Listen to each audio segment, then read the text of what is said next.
Warning! The Stone Age Gamer podcast includes a lot of bad language. Cover your motherfucking ears.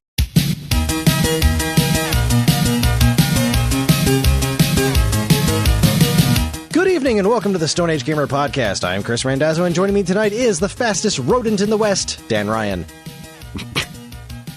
Okay. Yeah, there you go. And talkative I forgot he was robot, a rodent. Yeah. Dean DeFalco. Big whoop! Nailed it. Whoop.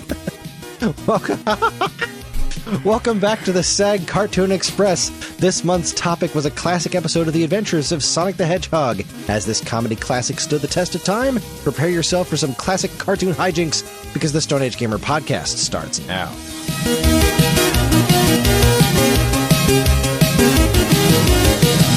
Hello, everyone. This is episode 508. It's the week of April 5th, 2024, and we are joined by Dean. Hi, buddy. Hey, man, what's going on? Nothing much. We're going to have Dean back on the show on a regular basis, joining us for the SAG Cartoon Express every month. And he's going to tell us what he thinks of these cartoons. They're all terrible. Exciting. Oh, I wasn't... well, I've ruined it. Sorry. I mean, it's really unfortunate that you weren't here for the Bubsy one, but, you know. There's always next time. Hopefully, God, no, there's not. There's only one episode. That's one. That one's out. Yeah. I don't know. You guys, Patreon, whatever, hit $400. They'll strap me to a chair for 24 hours, and I'll just have to watch it on loop. Now that is not a bad idea. See? I'm into it. Good Lord. How's everybody? How you guys doing? I've had a fucking week. But let me hear about your lives. How you doing? Let me live vicariously through you. Tell me something good. Well, go ahead, Dan. Shit. You're a guest. All right. Dan, lots of pressure. I'm looking for living vicariously through you for positivity. No, I had a good week this week. Well, that's fucking great. Well, that makes me happy. I did. Yeah. And it's about that's awesome. It's the start of a good week. I hate to burst your bubble. I had a shit week. All right, well, lead off with the shit week. I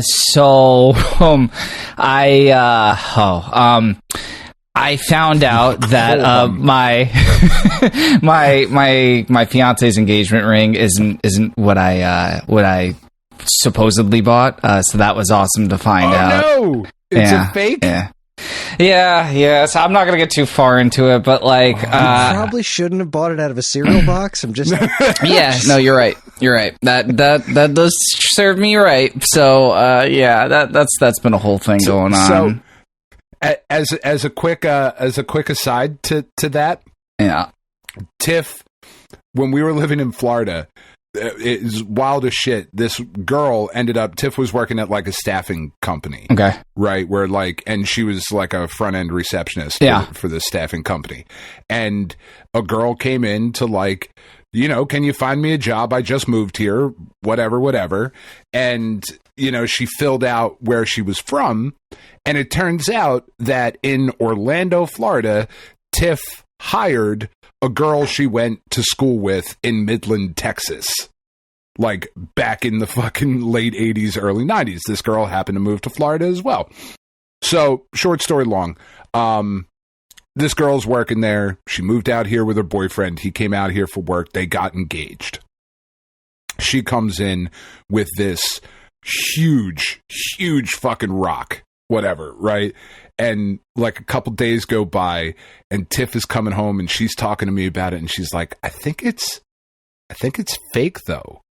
Like, it doesn't look real. I'm going to tell her. And I was like, babe, you should really not fucking say it, that you should not tell her that her ring is fake or that you even think it is fake. You do not want to get involved in that. She was like, no, you're right. I won't say anything. So the next day she went in and said something. And it turns out that the ring was indeed fake. and that the girl's fiance claimed to have purchased the real ring, and it was in a safe deposit box because that's how ostentatious this ring was. It's the type of ring that you would purchase a fake copy of so nobody would steal it from you because it was so fucking gigantic. Caused all types of fucking problems in this girl's life. I was that's shouldn't lovely. have said anything. You should have fucking left that one alone. Yeah. So I mean, all cards on the table. Like it like we didn't buy an actual diamond stone because like I'm not rolling in money, but like we got something nice that was like an alternative. But that rock turned out to even be fake. No. Yeah, Sucks. that's the problem. And the worst part was they were like, contact the seller, like see what they say before we go any further, and like we'll give you some paperwork because. So I've been seeing all those ads to buy like rings online, and working at a vet's office, like I was doing crazy hours, and I didn't have time to go like actually buy a ring. Like on my days off, I was typically just sleeping because I was doing 11-hour shifts. So yeah, I was kind of tired on my time off. So like I ordered it. I thought everything was great. Like I proposed. It looked awesome. Like everything was great.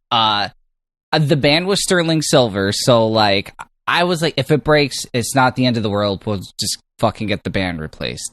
It fucking broke. And that's how it got to the jeweler. And then when like I told them how I got it, they're like, that's a little sus. So like when they gave it to the jeweler to like put a new band on, he was like, I'm gonna check this out.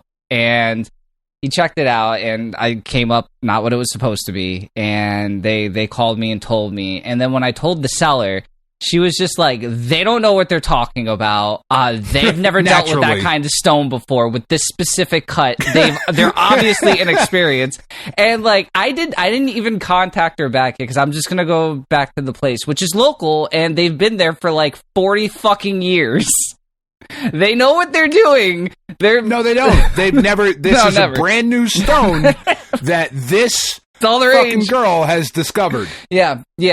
So it like, I didn't even dignify her with the response yet because like my next thing is I'm just gonna go directly to the website that like this person is selling on and just be like, I want my fucking money back, and just get it through them, and I'll submit the paperwork through them, and that'll be that. Because, when she sent that back, like just straight up like denying the possibility of anything else happening, I was like, all right, bitch, I'm not even gonna fucking talk to you. Yeah, like just wipe my hands of that. So yeah, that was a whole thing. That's frustrating and shitty, man. I'm sorry that happened to you. No, that I mean sucks. it's cool. Like I've kind of like steamed over that. Did I guess I haven't told you the other thing. I'm really sorry. Just a lot has been happening. So just bear with me, buddy. I'll get everyone through this as quick as I can. Okay, so we were planning my engagement party recently too, because that's coming up somewhat soon. And we planned it at a golf course that my parents' friends recommended, which whatever, that's fine. It's a golf course. We went there, checked it out. It all looked good, except like when we were like, okay, what's the deets? They were kind of like, hang on a sec. So we hung on for like 3 months and a month and a half before like we have this meeting and shit. And, they're telling us like, what do we want? Like, what are we looking for? Blah, blah, blah. And we make it fairly simple. My fiance is Ecuadorian. I'm half Italian, half Polish. We just figured, either something Latin or something Italian would be fine.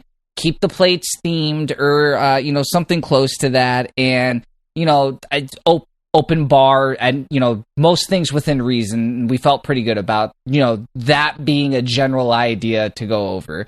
So we get the bill back like a week or two later, and the menu's very underwhelming. It's like stuff you'd find. French. What? Well, no. Hang on, Dan. Don't even say it. Don't even fucking say it, because you're going to wish it into reality in like 3 minutes. Just hang on. So fast forward, we get a menu back and everything, and it's like stuff you'd find at a pretty basic like buffet or whatever. Nothing's jumping out as like engagement party caliber, but I'm like, okay, I see the number on the bottom of the fucking bill, and I'm like, that looks high, but what do I know? I've never planned an engagement party. I don't fucking know what these things cost. So my parents, who are the ones that would be paying for this because they volunteered, I slip it to them. They're like, no. I said, what do you mean no? And they said, that's way too high. And I said, I don't know what high is, so please enlighten me. And they just said, no, we're going to talk to them. And I said, okay, cool. Do that. I don't want to fucking deal with this because like this is supposed to be our day. I don't want to worry about planning anymore. So they go and talk to these people, and they say, you got to cut the price down, blah, blah, blah. Like, that's way too much. We could probably go somewhere else and get something much nicer for a lot less.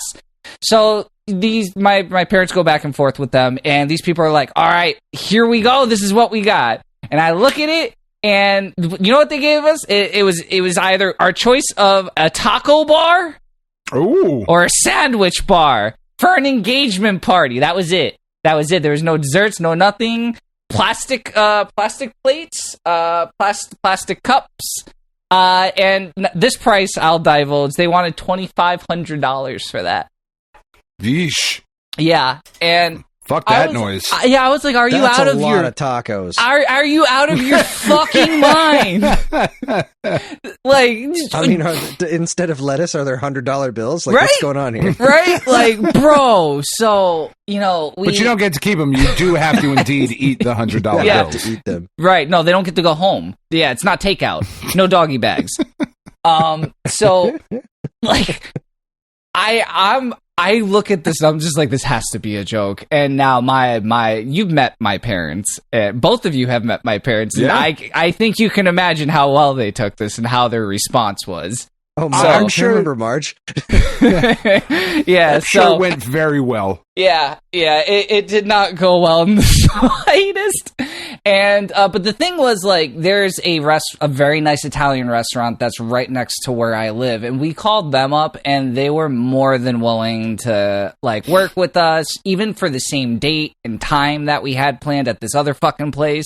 And like they managed to save everything for us. But my God, was that such a stressful experience. And like the fact that it was just like a joke. And I asked one of my other friends who's getting married like in the same time frame I am, and I told her the price that like I was originally given. She's like, bro, that is so fucking high. What are they making? Is there gold in it? I said, I don't know. Again, I've never planned one. You only planned it once. How the fuck would I know?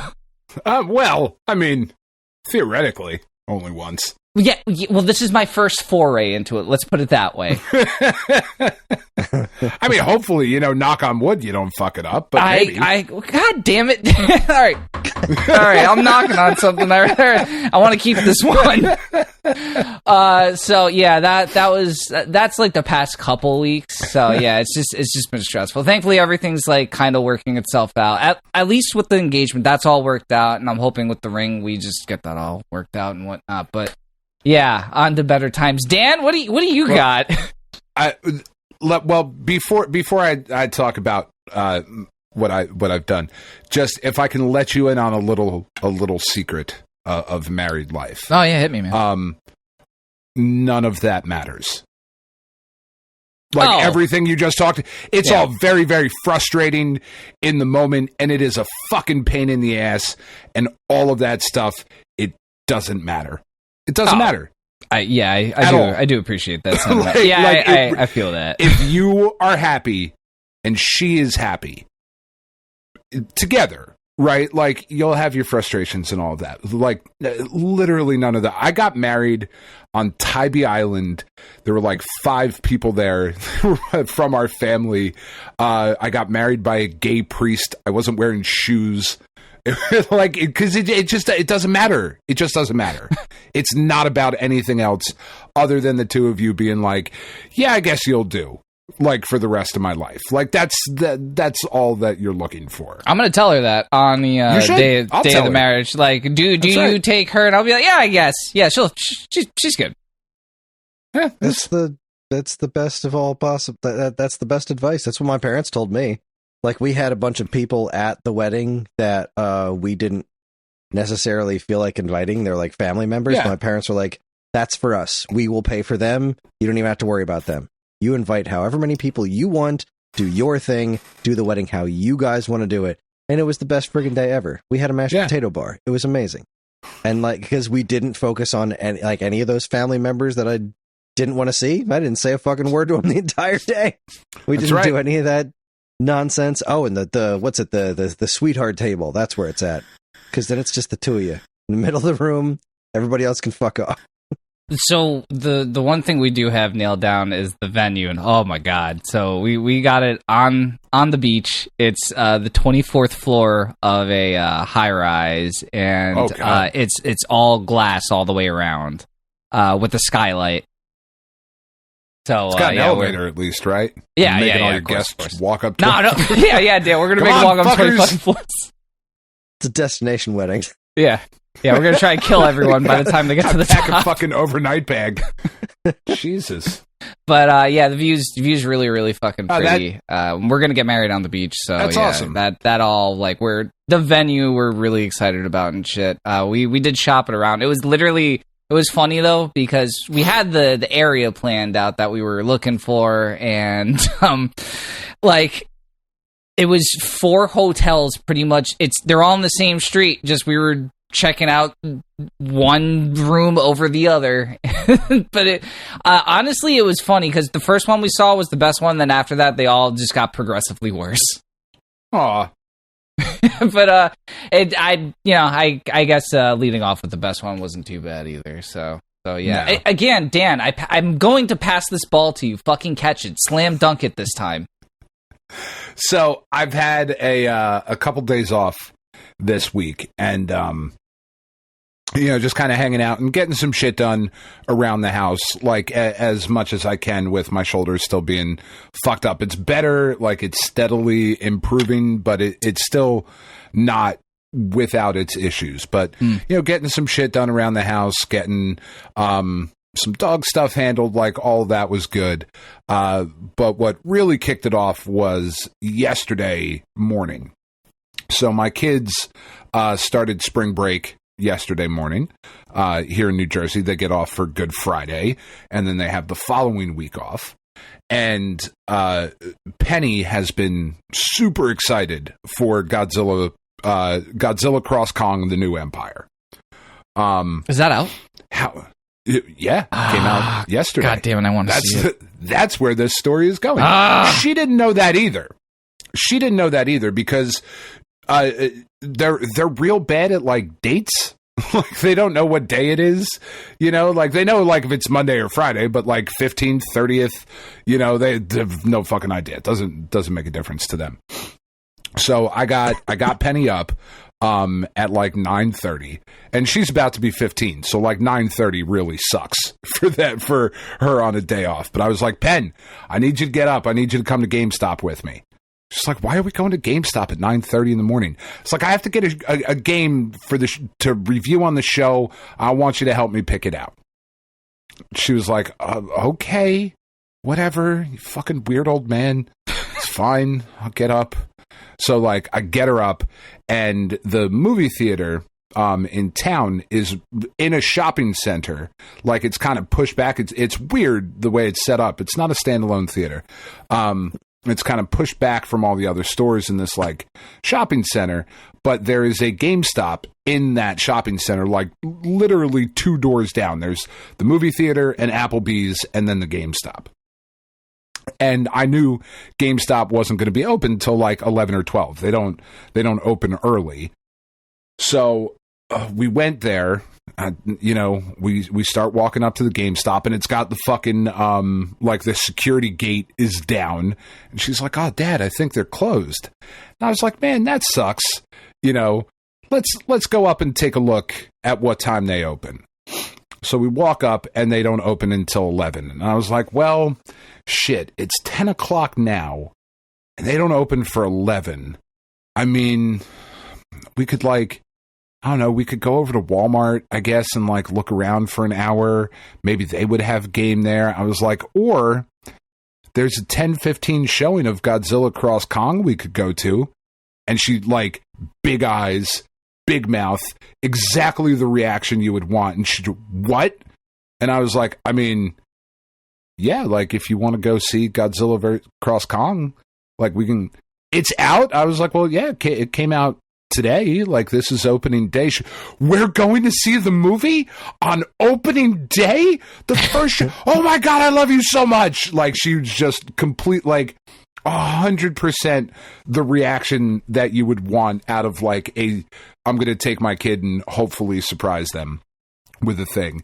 And we're going in, and she's like, oh, this is so fucking, I can't believe we're going to see it on the first day. This is so amazing. I should have brought my glasses. And I was like, yeah, you probably should have. But if I told you to get your glasses, I thought maybe that might give something away. Plus, it's a really big fucking screen. You don't have to see the fine, intricate details of the monkey punching the lizard. It'll be okay. Like, you should be able to see that. And she could. Like, we went to whatever XD showing is really loud, like a really clear picture. And the movie itself was fucking dumb. It was so dumb. There was no reason. But good dumb? Like, yeah, no, it was good dumb. Okay. But, like, there's absolutely no reason. This story did not really work at all. Like, the 2014 Godzilla, Kong of Skull Island, Godzilla King of the Monsters, and Godzilla vs. Kong, all of the legendary MonsterVerse movies have worked pretty well. Like, they've done a good job with the story to get them to a place that makes sense. Yeah, I said it. A loose strand of making sense, Dad. Like, how bad could this be that you're like, I don't buy it? No, it was pretty bad. It was real dumb. The fuck? Like, it really didn't work. Like, Godzilla, because you've seen the pictures, Godzilla is pink in this one, like his or her, their. Oh, the dorsals, you mean. Spikes, yeah, their shit is all pink. That's because Godzilla is charging up and like just going around and absorbing radiation. Yeah, he's fucking Gokuing throughout the entire movie. Spear bombing. But, like, really with not much of an explanation. Like, the explanation given for why Godzilla is doing it, like, oh, something must be coming. Godzilla must know something is coming. And that is it. That's the explanation we get. Godzilla must send some presents. Like, ooh, does he? That's very exciting.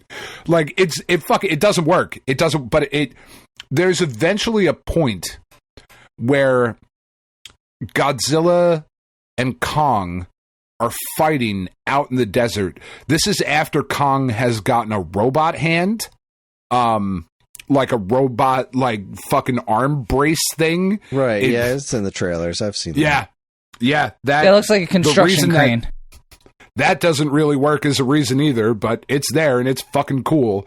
They're fighting in Cairo, and Godzilla fucking hooks King Kong for a suplex, like, puts King Kong's arm over his head and suplexes him off of a pyramid. Like, I watched a movie yesterday in which a giant lizard fucking suplexed a monkey off of a pyramid. So what you're telling me is this was like 1970s Godzilla vs. King Kong.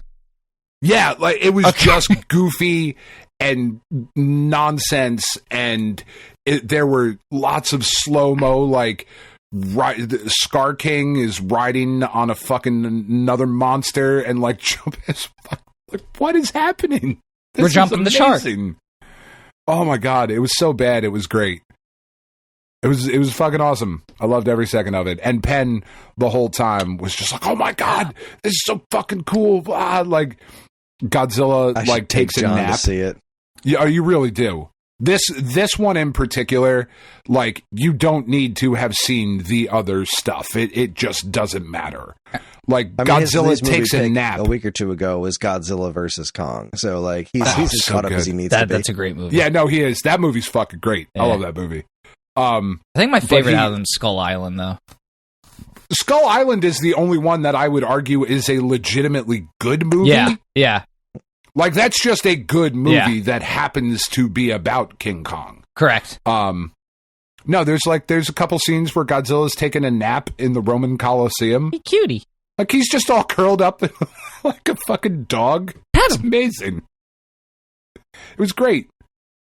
So then we go and see that Friday morning, because we're recording this on Saturday instead of Friday, because I went and hung out with a bunch of friends that I haven't seen in like 6 months, 8 months, something. Like, things just kind of kept like, oh, we should hang out. Yes, let's hang out. All right, somebody got sick.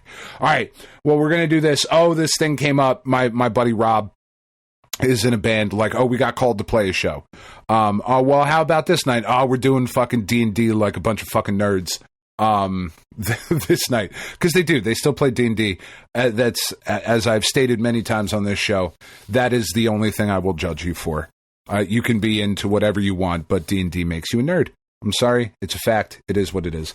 So all of these things like just kept happening and getting in the way. So finally it was like, can we please record on Saturday so I can go hang out with my friends? And I brought a portable record player with me and a bunch of records, and we sat and drank really good beer and listened to fucking weird music. And it's a bunch of people that I really, really love and haven't seen in a while. And it was fucking awesome.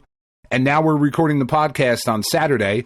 I got the show yesterday as well, which is fucking great. I'll talk about that in a minute, I suppose, after Kris bums us all out again. And then at this time, we are recording. It is 9:44 on a Saturday night, Saturday, March 30th. A week from this recording, I will be at Lincoln Financial Field with my daughter watching WrestleMania. And then a week and a day from this recording, I will be at Lincoln Financial Field with Dean watching WrestleMania live and in person. It will be fucking dope. I'm very excited. It's gonna be great. There's so much happening in those 2 nights that, like, it's good. The Rock, yeah, he's back both nights, and he's been whipping people, and it's all over the internet. Yeah, he's been cursing. He says it's my show. I'll tell you when to stop, and calling people boy. I don't give a fuck. That is awesome. Rock don't give a fuck. No, it's great. He's a 50-year-old man calling himself the final boss. That's fucking awesome. Yeah, no, he's gotten fully unhinged. It's great. Yeah, there's a lot of fun happening. If you're a wrestling fan, just enjoy it. Doesn't matter what company it's for. Just enjoy the fun. Wrestling is better than the things that you love. I agree. Now it's going to be what never understood it. I've tried and it's never clicked with me. I love it so much. I really do. I really genuinely, honestly love it. I'm very excited to be part of the crowd that will be chanting ECW as Paul Heyman is acknowledged and inducted into the WWE Hall of Fame, which isn't an actual thing, but is just kind of a cool thing that they do. Heyman is one of the inductees. He will come out on stage. Everybody will give, a big pop and whatever. He's the wise CM man. Punk will have an entrance on Sunday night, and he's kind of a toxic douchebag, but he's like my toxic douchebag. I fucking love CM Punk, so we'll get to see CM Punk walk out and do that. It's clobbering time. It's gonna be fucking great. I need to do the Cody song. I need to scream. Just a whoa! That's so fucking dumb. I love it. Pro wrestling is so stupid. Yeah, it's such a stupid ass thing that I really fucking love. And it's WrestleMania. It's going to be a good week. And I took off that Monday. I hope you did too, Dean. Yeah, I did. But I took off that Monday, and Tiff has off on that day, and we're going to go see Ghostbusters, the Frozen Empire. I want to see that. I'm so behind. I still need to see the Godzilla -1. Except like, oh my god, there's no date for when it's coming out anywhere. Like I'm kind of shit out of luck at the moment. So it's the best movie that came out last year. Yeah, I'm a little bummed. Fuck Oppenheimer. I'm patiently waiting. I'll find it eventually. But yeah, we did we also, this week, we did watch Madam Web.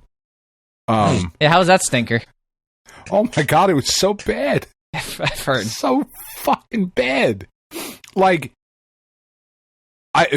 it's not as bad. All right, so I watched, I think, 10 minutes of Aquaman, the first Aquaman movie with Jason Momoa, and I was like, nah, I'm just, nope, I'm done with this, and turned it off. I think I got through about 8 minutes of the live-action Aladdin movie. Not that that's a comic book property, but just for a point of reference. I made it all the way through Madam Web. It's leagues worse than Morbius. And Wow. That movie sucks. There's some dumb fun to be had in Morbius. But this is so much worse. It's so bad.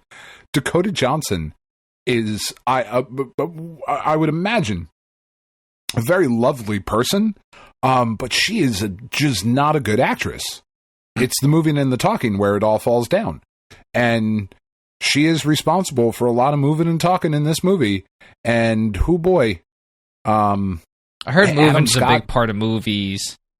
What's that? I heard moving is a big part of movies. Yeah, no, it's the moving and the talking's pretty important. Adam Scott is Uncle Ben, like the Uncle Ben. He is Ben Parker. And he ends up taking care of like these 3 girls that are eventually going to become spiders. There's a part in it. All right, so spoilers for anybody who's going to see this fucking piece of shit movie. You really shouldn't. Don't waste your time. By the end of the movie, Dakota Johnson fully becomes Madam Web. Like, in a chair, she's blind with the big stupid sunglasses on. The only thing she's missing is, like, the gray hair, right? Because she's not an old lady. So, they are talking to her, the 3 girls that eventually become the Spider Girls, Sydney Sweeney and the other 2. They actually don't become, I thought this was wild, they don't actually become superheroes in this movie. The only time that those 3 are in costume is when the main villain has visions of them fighting him in the future. Oh, so we're setting this up like we're teasing already. Like, this is going to be some big deal. Like, they're going to be these heroes. Spoilers. No, they're not. But they're going to be these. They don't actually, like, they don't get any powers in this movie. It's just Dakota Johnson. So at the end of the fucking movie, there's a scene where Peter Parker's mother is there with Ben. May is not in the movie, and Peter Parker's father, Richard Parker, is off somewhere in the world. And, as, you know, luck would have it, Ben Parker happens to be an EMT, and Peter Parker's mother goes into labor. Her water breaks. They have to get to the hospital, yada, yada, yada. So then the whole big climactic fight happens. The 3 girls that eventually are going to become Spider People but don't in this movie are talking to Dakota Johnson, who was Ben Parker's EMT partner earlier in the film. And they say to her, you know, Ben is doing great. His nephew, they never say Peter. It's just like, hint, hint, wink. Did you get it? This is Uncle Ben, guys. Have we made it obvious? They say that Ben is loving his nephew, and he really appreciates that he gets to have all of the fun and none of the responsibility. And Dakota Johnson as Madam Web, right, can see the future now. And she laughs and says it won't always be like that, or to some extent. Like, she laughs at the fact that at some point, Peter is going to become an orphan, your sister and brother-in-law are going to die horribly, and you're going to have to take care of Spider-Man. She's like fucking giggling about it. It's absurd. She's kind of a bitch. Yeah. Like, with a real shitty smile on her face, like, yeah, he won't always be like that. It's like, fuck you, bitch. You might want to tell him, like, hey, by the way, your fucking brother's gonna die. That's gonna suck real bad. You're gonna have this kid. You better get used to him. Like, let me prepare you for some shit. No, she just chuckles about it. It was a fucking piece of shit movie. You should not watch it. It was fucking awful. But it was better than Aquaman. That would be, if they want a pull quote to put on the fucking DVD box. I don't even think they're putting it on Blu-ray. They're putting it only on DVD because nobody wants it. It's Stone Age Gamer, Dan Ryan. Better than Aquaman. That's the fucking pull quote. Oh my god, it was so bad. So fucking bad. There's weird spider people in the jungle for some reason. The one girl is like, we'll call my Uncle Jonah at the newspaper. He can help us. It's like, what are we doing? Why are you trying to tie all this in? None of this has to be tied in. Just make a fucking Spider-Man movie, you cunts. Do they have the property? Because this was Sony, wasn't it? It's Sony. They have the whole thing. What? Stop it. Stop doing this. But do they? Because they can't do a Spider-Man movie with Marvel now making Spider-Man movies, no? No, they can. They have to give Marvel permission and work with them to use Spider-Man in the Avengers shit. If Sony says no, there's nothing Marvel can do. Right. As long as they keep making Spider Universe movies, they retain the rights. That's stupid. Madam Web's stupid. Morbius says, this is stupid. We don't need a Spider Universe. I'm really excited to see what happens with Kraven. Because that's coming out this year. Who's Kraven? Some dude. No, the dude from the Bear. What's his name? Fucking Lip? In the Iron Claw. No shit. Did you see the Iron Claw? Yeah, it was good. That movie's a bummer, though. I liked it. Yeah, it was a bummer, but it was a good movie. It's a fucking bummer. It's a sad ass story, man. I'll tell you what. Yeah. 10 out of 10, though. And there's one other Spider movie coming out. I don't know. We also watched Don't Worry, Darling, which you should definitely watch. That movie was fucking great. I don't want to say anything about it because there's really no way to talk about it without giving it away. It's got Florence Pugh in it. She's fucking outstanding. It was a great movie. Watch Lisa Frankenstein. Oh, I really want to see that. It was good. We saw it last night. It was really good. I'm not going to say anything. It was just in theaters, or is it? No. Is it available to rent at your local video store? Yeah, Peacock. I believe it's. I might be exclusive. I hope Evan is listening. That's all I'm saying. Giving away industry secrets. It's all right. He could edit that part out. I'd like to give him something to do. You know, the show is like such a fucking well-oiled machine at this point that like really all he has to do, like he edits. I'm like, okay. That oil is like 6,000 miles old and just all chunky and shit. That's fine, though.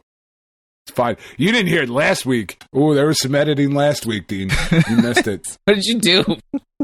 It's not what I did. Kris said something. I learned some stuff, okay? Kris learned about words you're not allowed to say anymore. Oh, God. And he said some stuff. He said things that I wouldn't say. And y'all say I'm racist. I was genuinely shocked at his response to the joke. It's like, I mean, okay, all right. I'm here to learn. That's right. Off air, I need to hear what the fuck happened later. It was really good. It was some woke Antifa bullshit. I'll tell you what. I can't go around calling people whatever we want anymore. Fucking liberals. Oh, God. Oh, boy. Where were we? So that's been my week and my upcoming week. And, like, I got to work, like, in between those things. But they want me as part of the hiring committee for, like, new people that we're bringing in. Which is pretty cool. So, like, I don't know. It's going to be an interesting week. It's going to culminate in WrestleMania and Ghostbusters. And it's going to be awesome. I'm looking forward to it. I agree. All right, Kris, bum us all out now. Yep. Well, so it's been a... Oh, boy. All right, let's see. Where do I start with this story? Ellie has been... and then go back to the beginning. Tarantino this shit. Oh, Memento. Do Memento. Really pushing for starting to have sleepovers with her friends. She really wants to do the sleepover thing. We talked about this. Yeah, like last week or the week before, I think.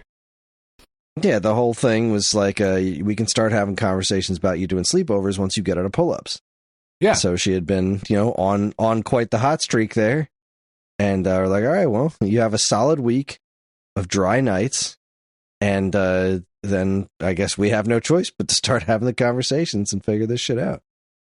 So I guess we have no choice but to come up with other obstacles to them put in your way. She came downstairs the other morning in different pajamas than she was wearing when she went to bed. Oh, she finessing not a great you? sign. Like, that's odd. But it just happened to be pajama day at school, right? Okay. So you changed into this for pajama day at school, right? And she looked at me funny, and then she said, "Yeah, that's what I did." that's definitely it, Dad. Good job. Were you dry again last night? She's like, yeah. I did forgot to show you the dry pull up, but I will. Okay. Later, man.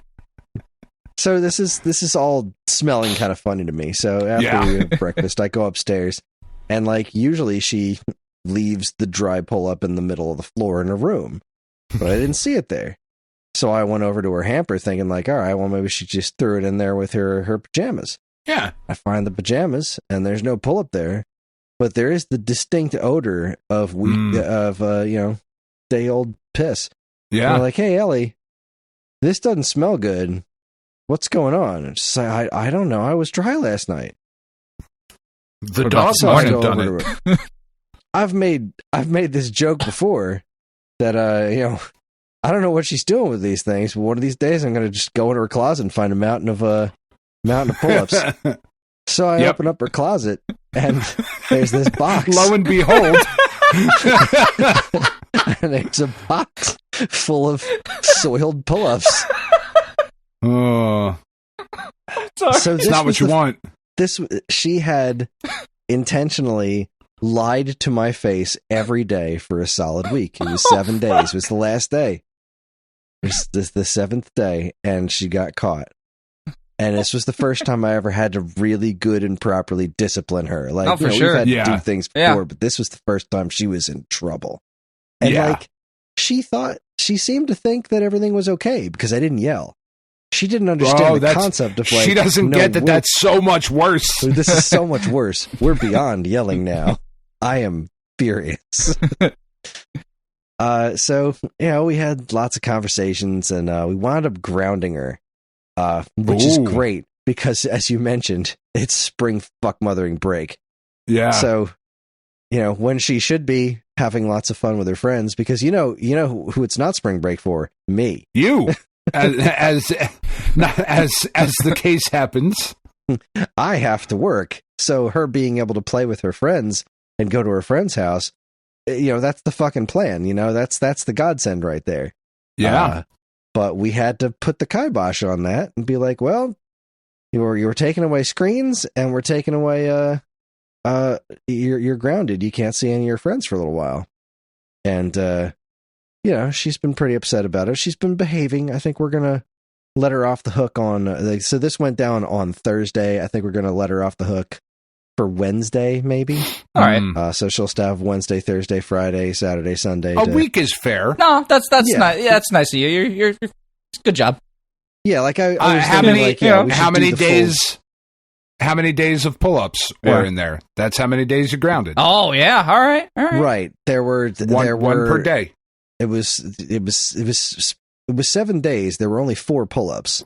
So like she actually was dry a couple of nights. All right. But grounded for 4 days. Don't fucking lie to me again.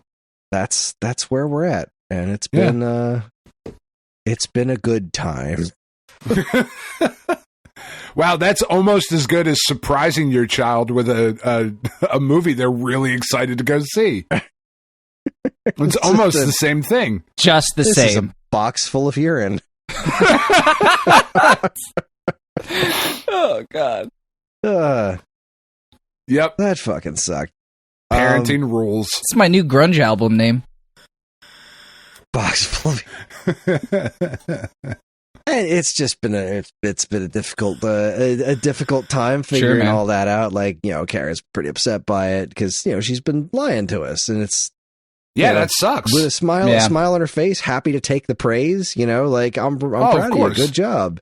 Just real sociopath shit. And, real psychopathic shit. She wanted that sleepover, man.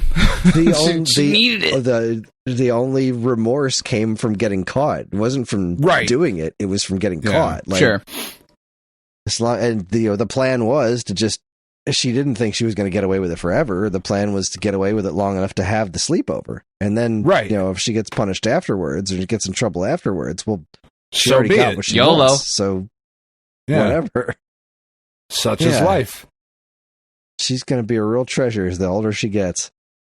So, well, yeah. But we've been talking. She's been behaving well and helping out around the house, and now we're just preparing for Easter tomorrow, or my in-laws are coming for the bunny to come. It's so exciting. Yeah. We're actually gonna hide the Easter eggs down here in the basement for them to find, because we found that when we hide the Easter eggs in the backyard, there's a 50-50 chance that they're going to be taken away by the squirrels. That's awesome. We'll put them out in the backyard and be like, we hid a lot more than this, didn't we? Yeah. There's a 20 in one of these. That squirrel's $20 richer. Good for that squirrel.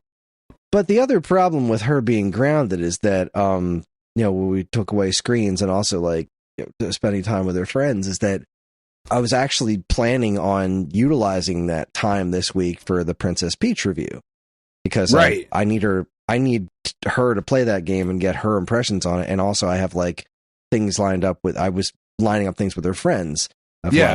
Her one friend, Aurora, and I'm gonna have her friend Aurora and her mom come over, and I'm gonna watch the two of them play it together, Aurora and her mom, because I want to see what that dynamic's like, right? Sure. With no help, and because her mom doesn't know shit about video games, right? So I want to see how does Hopefully that she doesn't listen to this podcast. No, she definitely just out here talking shit. So her mom's a moron. What up, Aurora's mom? Jesus. I said that's good, girl. You did. We all heard you. It's clear as crystal. Right here. You stole fizzy lifting drinks. You lose. You get nothing. Good day, sir. I want to have the next door neighbor girl, because that's the one girl is younger, so I think she's 6, so I want to see what she makes of it more than what Ellie makes of it. And obviously I have Ellie and John, and I think that's enough perspectives. That's enough different perspectives, right? I have the target audience, the 7-year-old girl, and then I have a slightly younger girl, and a girl at the same age, but also with a parent that doesn't know video games, because that's not me. I can help her with the game super easy, and it's actually a pretty fun game. It is really easy. And, to the extent that when Ellie starts to struggle with it, I'm just like, oh my God. Wow, this is really hard to watch, because it's the most rudimentary stuff as far as actually playing video games. But what the fuck's wrong with you, kid?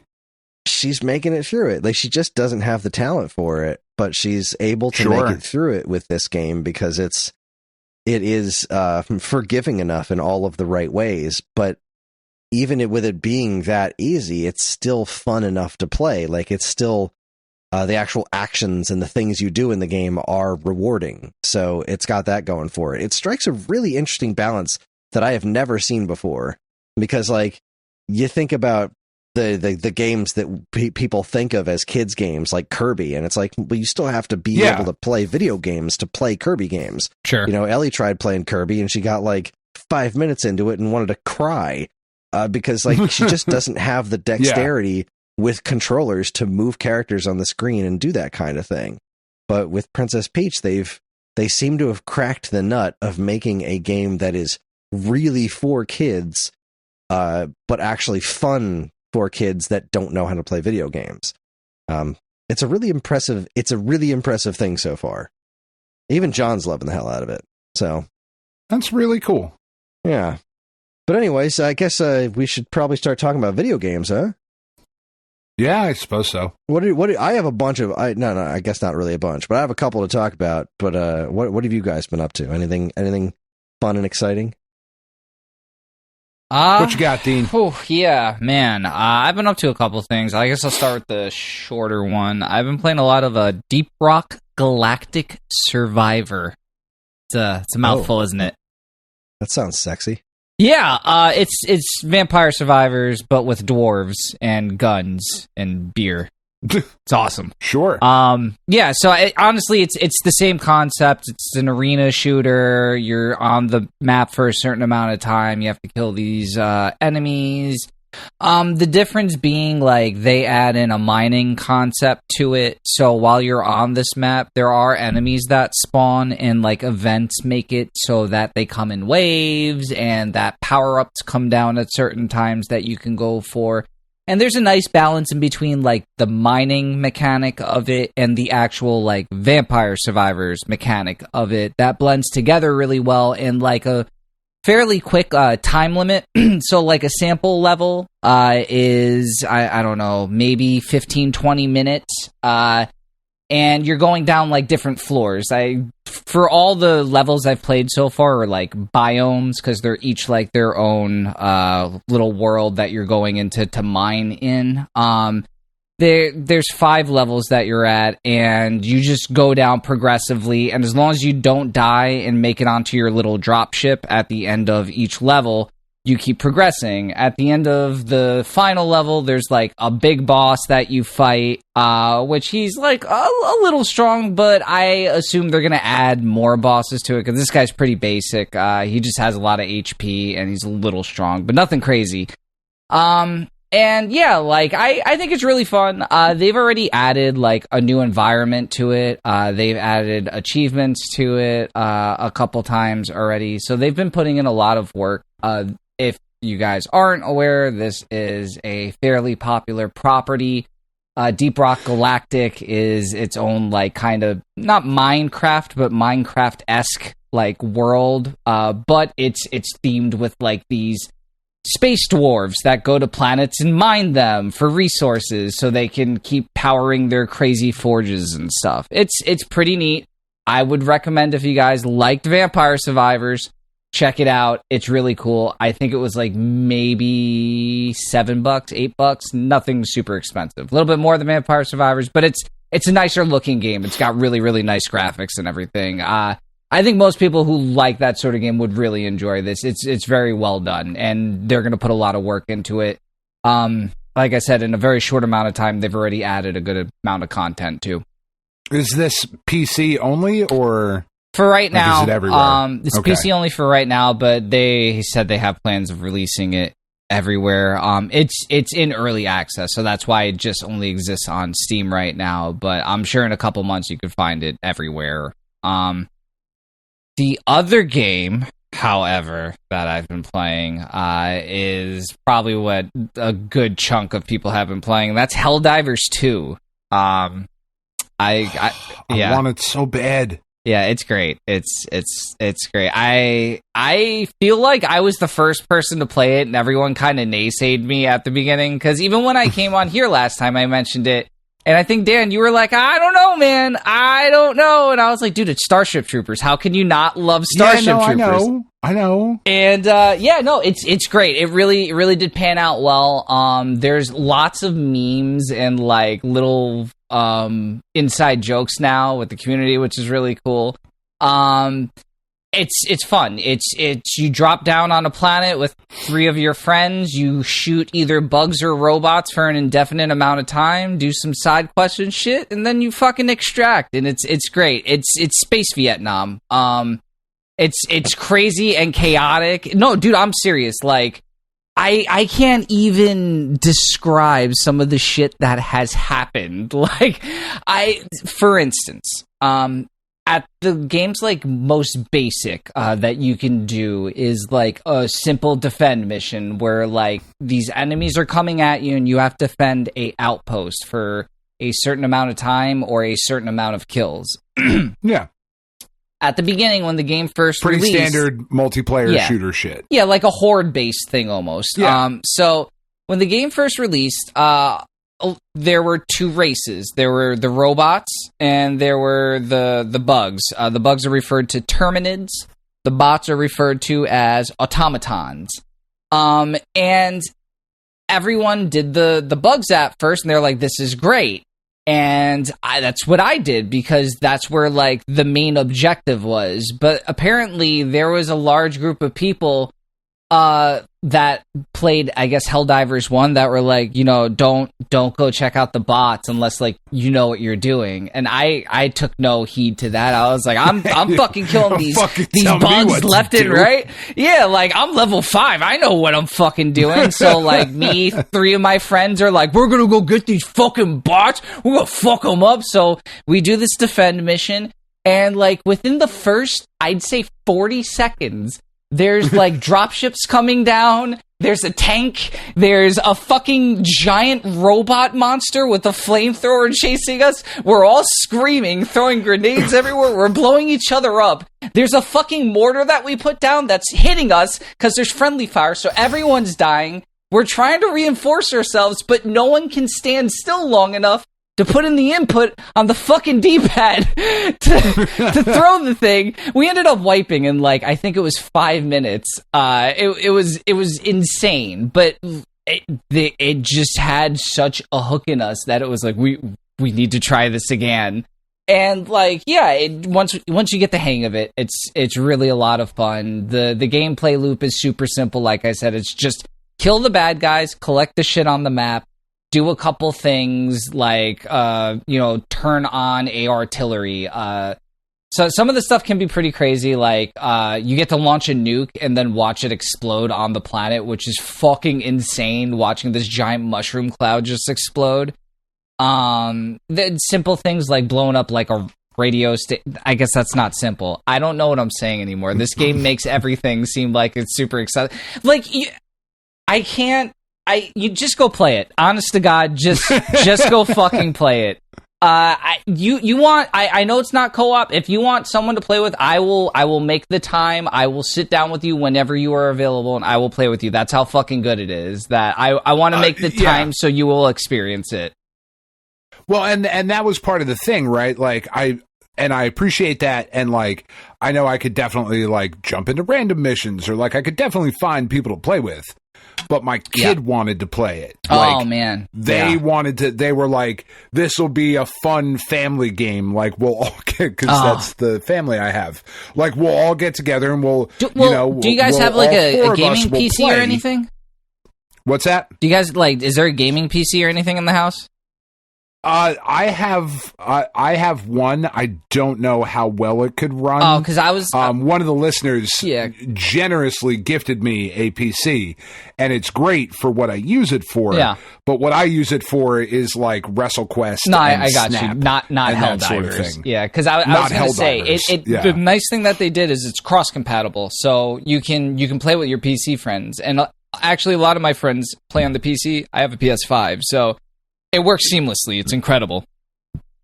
Yeah, like that's the thing too. Like if we could all, like, if there was a way, and I know why Sony doesn't do it, and I know why companies don't do it. Like, I totally get it. But there are 3 PlayStations in the house. Mm-hmm. There's a PS5, a PS4 Pro, and a PS4.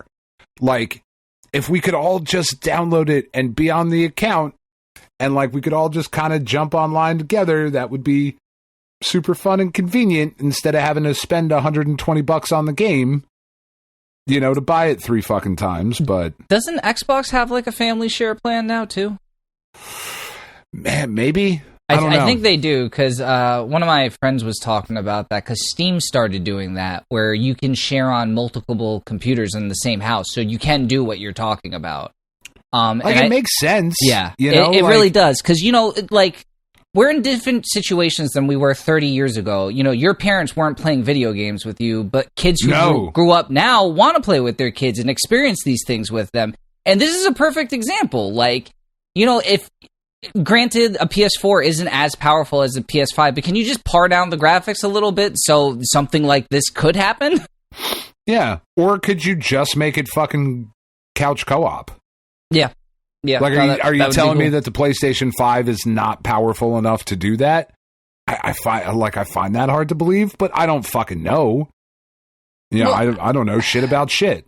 Well, honestly, I mean, I'm sure it is. I just, I guess it's trying to add that extra infrastructure into the game, and Oh, sure, yeah. But fuck you. Let me buy. I feel buy you. the game so I can play with my kids. Mm-hmm. No, I feel you. I would say let me check shoot out bugs with my children. Maybe check out the first one.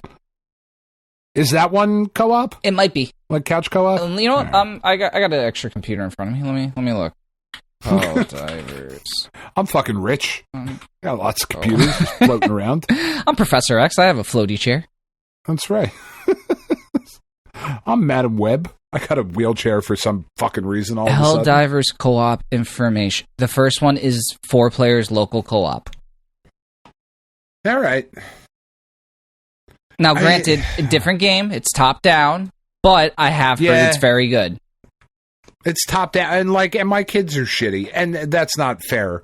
But they are. They're like, well, we don't want to play the old one. Like, I know exactly the way this conversation's going to go. That's fair. That's fair. It's not the new one. I get it. Like, honestly, you cheap cunt. They have very bad mouths. It's Chris's fault. Tell. He's terrible. The one day that Kris hung out with my children, they swore more than they have any other day, and I fully placed that on Kris. Wow. You're welcome. Wow. We were at Applebee's. The waitress came over, and Katie was like, "Yeah, toots, I'll have." I was like, "Whoa, where'd you fucking pick that from?" And she was like, "Kris, toots." Kris is notorious for calling women toots. Yeah, I've heard him do that before. It's just my way of quoting Casey Jones. Unrelated, but one more note. I'm sure you guys talked about princess. I'm sure you guys talked about Toriyama. Sorry, I sent him on a whole path, Dean. I'm sorry. It's all good. I'm sure you guys talked about Toriyama passing and all that, but yes. So Xbox released a pretty cool background of his game that he had on the 360. Blue Dragon. Yeah, I saw that. So if you guys get a chance, it's already on your Xbox. You can put it on there for free. It's a nice little tribute. I changed mine to it just so I could admire it for a little bit. Not a great game, but cool art. I mean, that's not nothing.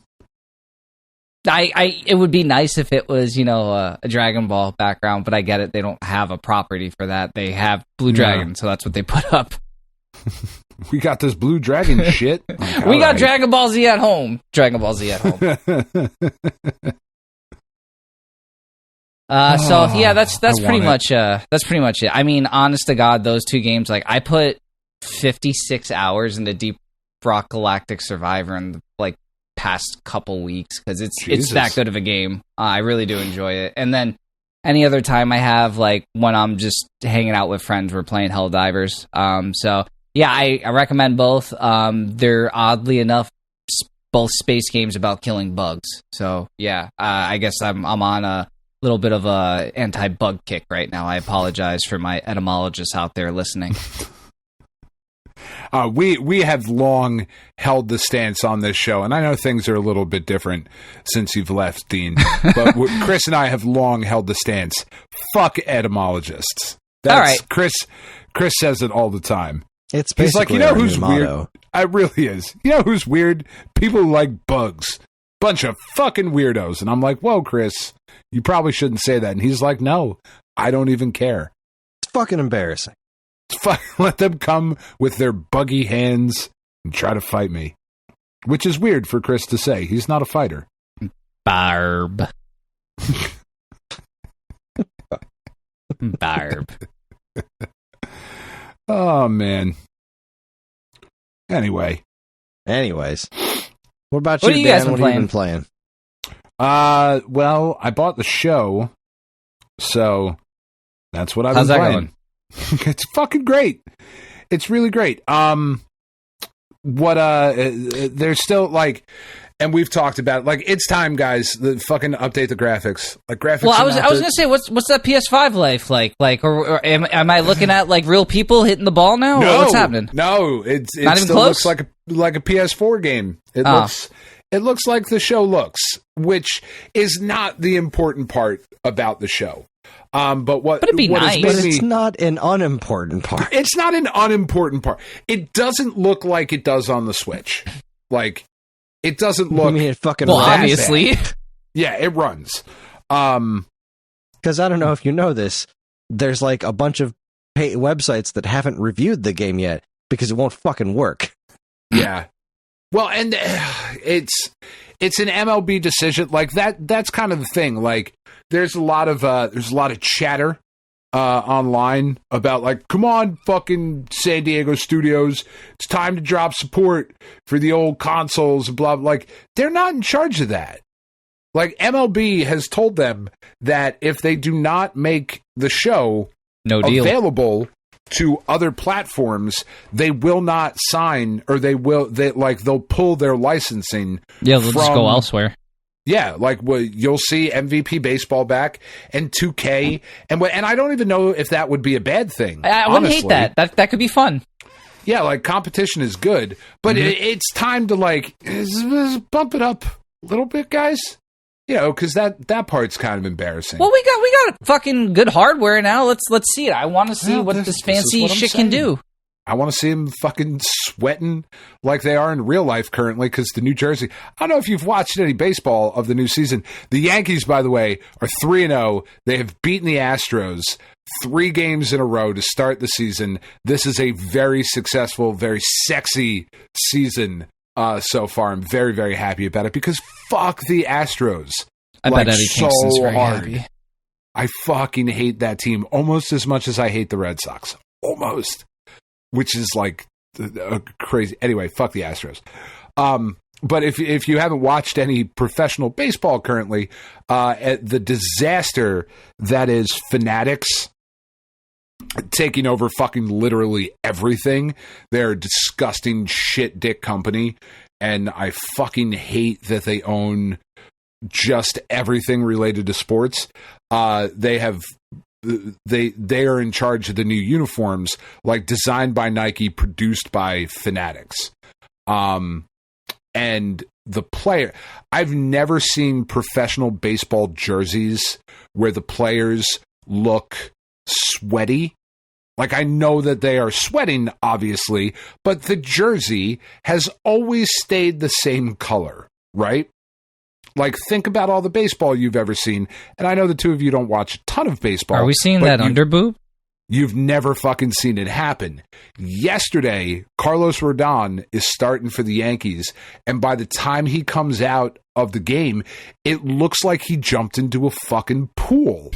Like, the jersey's hanging, and it's a dark gray color that it wasn't at the start of the game. It's fucking Bush League. It's embarrassing. But anyway, baseball's fucking awesome. The Yankees are winning. Juan Soto is a Yankee. Juan fucking Soto is a Yankee. It's amazing. It's a good time. Anyway, so graphical quality needs to be upped a little bit. However, the first day that I started playing the game yesterday, I packed like 3 or 4 diamonds right away in packs that I was opening. Like, I actually had really good luck yesterday for the Diamond Dynasty squad, which, if you remember, I didn't get the show until much later in the cycle last season, just because, you know, a bunch of shit had happened and whatever. So now to be able to jump back in at the start of Diamond Dynasty, the start of the season, pulling some diamond. I pulled a fucking Mickey Mantle already, which is, like, so far my best performing card. I modeled my team after the Alex Party cards that he was doing for the Topps Project 70 shit, the Brightmares stuff. So, like, I went in and made a Brightmares logo in the fucking rainbow with the teeth, because Alex Party's fucking awesome. So I will represent that in game all season. Which is, I think I did a really good job. Like, my kids came down and they were like, "Oh, that's the fucking dude that you bought the cards from." And I was like, all right, so I did a good job, because they don't know his name, but they recognize the logo. It's a great logo, by the way, if anybody is looking for, like, cool artists to support. If you go on his website, alexparty.com, you can get the Brightmares fucking logo, which is a happy rainbow with nasty, like, monster vampire teeth underneath of it. It's fucking awesome. So all of that's been really cool. They did a thing last year, and I didn't get to participate in it, not having the game right away. But this year I did, or I have been so far. One of the things they have broken out into the game. One of the things you have to do is the different. Oh fuck! I just forgot what they were called. Like one of the different modes is the different programs. Okay. And in each program, there's a bunch of different missions and stuff to do and like specific tasks to acquire. It get X number of hits with American League East players, or, you know, do this fucking thing with this fucking guy. Right. And it says exactly that on the screen, which I appreciate that they don't censor themselves. Do this fucking thing. This year, they have done the Easter egg program, and there are 10 eggs hidden in the game, and there's just different stuff that you have to do, and each little one that you can collect has a little hint next to it, but you got to figure out what the hint means and then go and do the thing and then collect the rewards along the reward path as you're doing it. And it's really fucking cool. Some of them have been really interesting. Some of them are fucking horrifying. One of the missions is to get a hit in an online game with Wade Boggs. And the reason that you know it's Wade Boggs is, one, his nickname was the Chicken Man for some reason. Which he used to eat chicken before the game, no? Well, like a bucket of chicken? The Chicken Man is not a very good nickname. Like, have you seen come up with something better. But so it says get a hit with the Chicken Man or something. But the egg, because all of the eggs, like the icons, are stylized, the egg is Wade Boggs' nose, mouth, and mustache. And like the mustache is fucking hanging off of the egg. It is horrifying to look at, but also kind of amazing. And I want it tattooed for some reason. It's this horrible Wade Boggs face egg, which is great. But it's like, what a fun, interesting thing to do, of like, try to figure out where these are and then go accomplish the things in the game. And when you accomplish those things, we'll reward you with cards and stubs and different stuff. So like, I love the fact that they, you know, that they give all of this stuff meaning and purpose. It's super fun. The other part about it that's really cool is that last year they did the first part of the Negro League stories, where you play through and it tells you like it's the history of baseball told through the video game medium, which is really cool. We talked about it before on the show.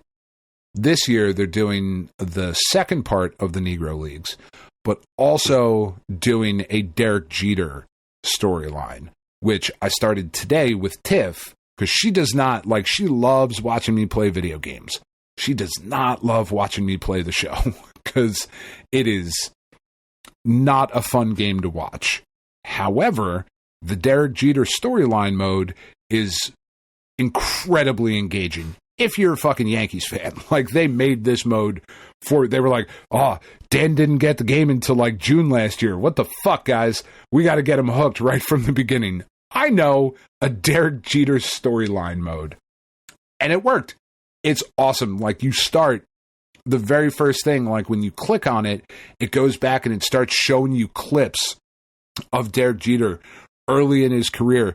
And there's one part where when they're talking about when he's getting drafted, because he was not the number one pick in the draft. I think he was like the 7th pick that year or something like somebody thought 6 people were better than Derek Jeter. It was fucking wild.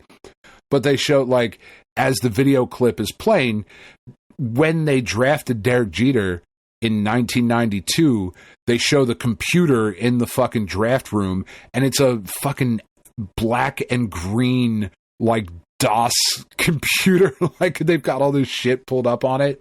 It's just fucking wild to look back on that. And then you go in and they start, Derek Jeter's there, and he, like, sat down for interview segments and started talking about his career. And he's like, you know, and then I got called up and I got my first hit in Seattle in the Kingdome. And then it, boom, puts you into the Kingdome in Seattle, and you have to get Derek Jeter's first hit. It's like, oh, this is fucking awesome. This is so cool. And then you accomplish the moment, and then it pops out back into a video, and he's like, and then I did this thing, and then you got to go do the fucking thing. It's really fucking cool. It's a great game. That's about as much as I'll say about the show for a while. Because, like, what else are we going to tell? I played more of the show and Snap and Pad because I play maintenance video games now. That's what I do. All right. Yeah, well, it's really good. Okay. I did download 2 demos off of Steam that I'm pretty excited about. One, these were games that were shown off. I think they were both shown off at PAX East this year. One is called Fretless, The Wrath of Rifson. And it's like a turn-based RPG that's also rhythm-based, and your attacks change based on the instrument you're using. I don't know. I will have more to report next week. And then this other one called My Familiar, which I've already forgotten why I downloaded it. But I have the demos both sitting here on my computer looking at me, ready to play at some point. So I will report back with actual video games next week as opposed to just the maintenance shit. Did you beat WrestleQuest, by the way? No, I did not. I really would like to. I put so many hours into that, and like, I was still like, there's got to be like 10, 20 hours left. I've been putting it off. I really need to finish it. It's a very long. It's very good. It is good, but it's very long. Very good. And then like, if you want to do the side stuff, that's at least like another 30 hours. Like, there's they put a lot into that game. It is well worth the price. Yeah, no, I mean, like, not complaining by any stretch of the imagination with the amount of content that's in there. I wasn't expecting it, honestly. I didn't think it was going to be that in depth. Yeah, it's really fucking cool, though. I dig it. All right, Chris, bum us all out again. Oh no, this is the good stuff here. Let's see. I finished Lamasoft. That was a hell of a trip. I wrote my review on that. That was good stuff. Nice. I finished Attack of the Karens, which was pretty good. It was a weirdly chill shooter. Like, it's not like it's easy. There's just something about it that I found very zen through playing that game. Because it's not crazy hard. It's not like I feel like a lot of the shooters I've played lately have turned me off super quick because they're crazy bullet hells, and I just don't have the skills for that stuff anymore. I don't have the patience. And Attack of the Karens was very like approachable as far as its skill goes. It's a good thing I didn't pick one of those for the Super Series then, huh? That game's super easy. No, barely an inconvenience. Obviously, like I mentioned before, played some more Princess Peach. That game's great. Contra. I'm still of two minds about this game because on one hand, like, it's really got some technical problems, but holy crap, is it good? It's so awesome. You just wind up doing these things in the game. They're just like, all right, I know I just died because like a thing ran at me and I pressed the jump button and the input lag was just wasn't there. So I died because they didn't jump in time from after we pressed the button. But you know what? I don't care because everything is so fucking cool. Contra's so awesome. I'm so happy with it. I really wish that it felt a little bit better to play. Is it like that on all platforms? What's that? Is it like that on all platforms, the technical problems? The technical problems I'm pretty sure aren't there on like PS5. But anything other than PS5 and Steam, the technical problems aren't there. I don't know about the input lag because the input lag doesn't seem to be that doesn't seem to be a technical problem. It just seems to be the way it works. Yeah. Because it's just on the jumping. Like, the game doesn't have input lag on anything other than jumping, which is... That's weird. Fucking strange. Yeah. But also a super important part of fucking Contra. An extremely important part of Contra, because it's the way you get out of the way of things. Yes. And I think I mentioned last week, I am still having problems with it in terms of me being old and not being able to just follow as much of the action. Like, I went back and played the first couple of levels of Contra 3 after playing it, and I died a whole bunch straight away because Contra Operation Galuga has a double jump by default. So Right. like going back to not having a double jump like really threw me off. Even though it's Contra 3 and like I've played that game a bajillion times, but like I'm Sure. keep trying to double jump. Like, nope, that doesn't work anymore. You're not playing that game. But I can read that game so much better. Like sprite based stuff, it's so much easier for me to see. Whereas Right. like this sort of 3D-ish game, I personally just have a hard time following the action a lot of the times, which Well, you're an old would man. be great. I am an old man, and it would be great if I had more precision in my jumping available to me, Sure. but I don't. Seems like a big ask. Sunsoft released the Hebereki on Switch. It's like the Japanese version of Euphoria the Saga. Yeah. It's only a couple of bucks, but it's from City Connection, and their port of Gimmick burned me pretty hard. So I'm like, do I drop like $6 so I can comfortably play through Hebereki on my Switch? That would be lovely, but if it's got the same like not necessarily bad, but like not so great presentation as Gimmick, especially in terms of the input lag, I think Yeah. I'll just keep playing it on my NES. But none of that stuff matters because last night, yesterday, they released Cash Cow DX on Atari VCS, and it is so goddamn good. Cash Cow DX is the next game from the people who made Donut Dodo. Oh, nice. It is so good. You're this adorable cow, and it plays. God, I want to say it reminds me a little bit of Mappy.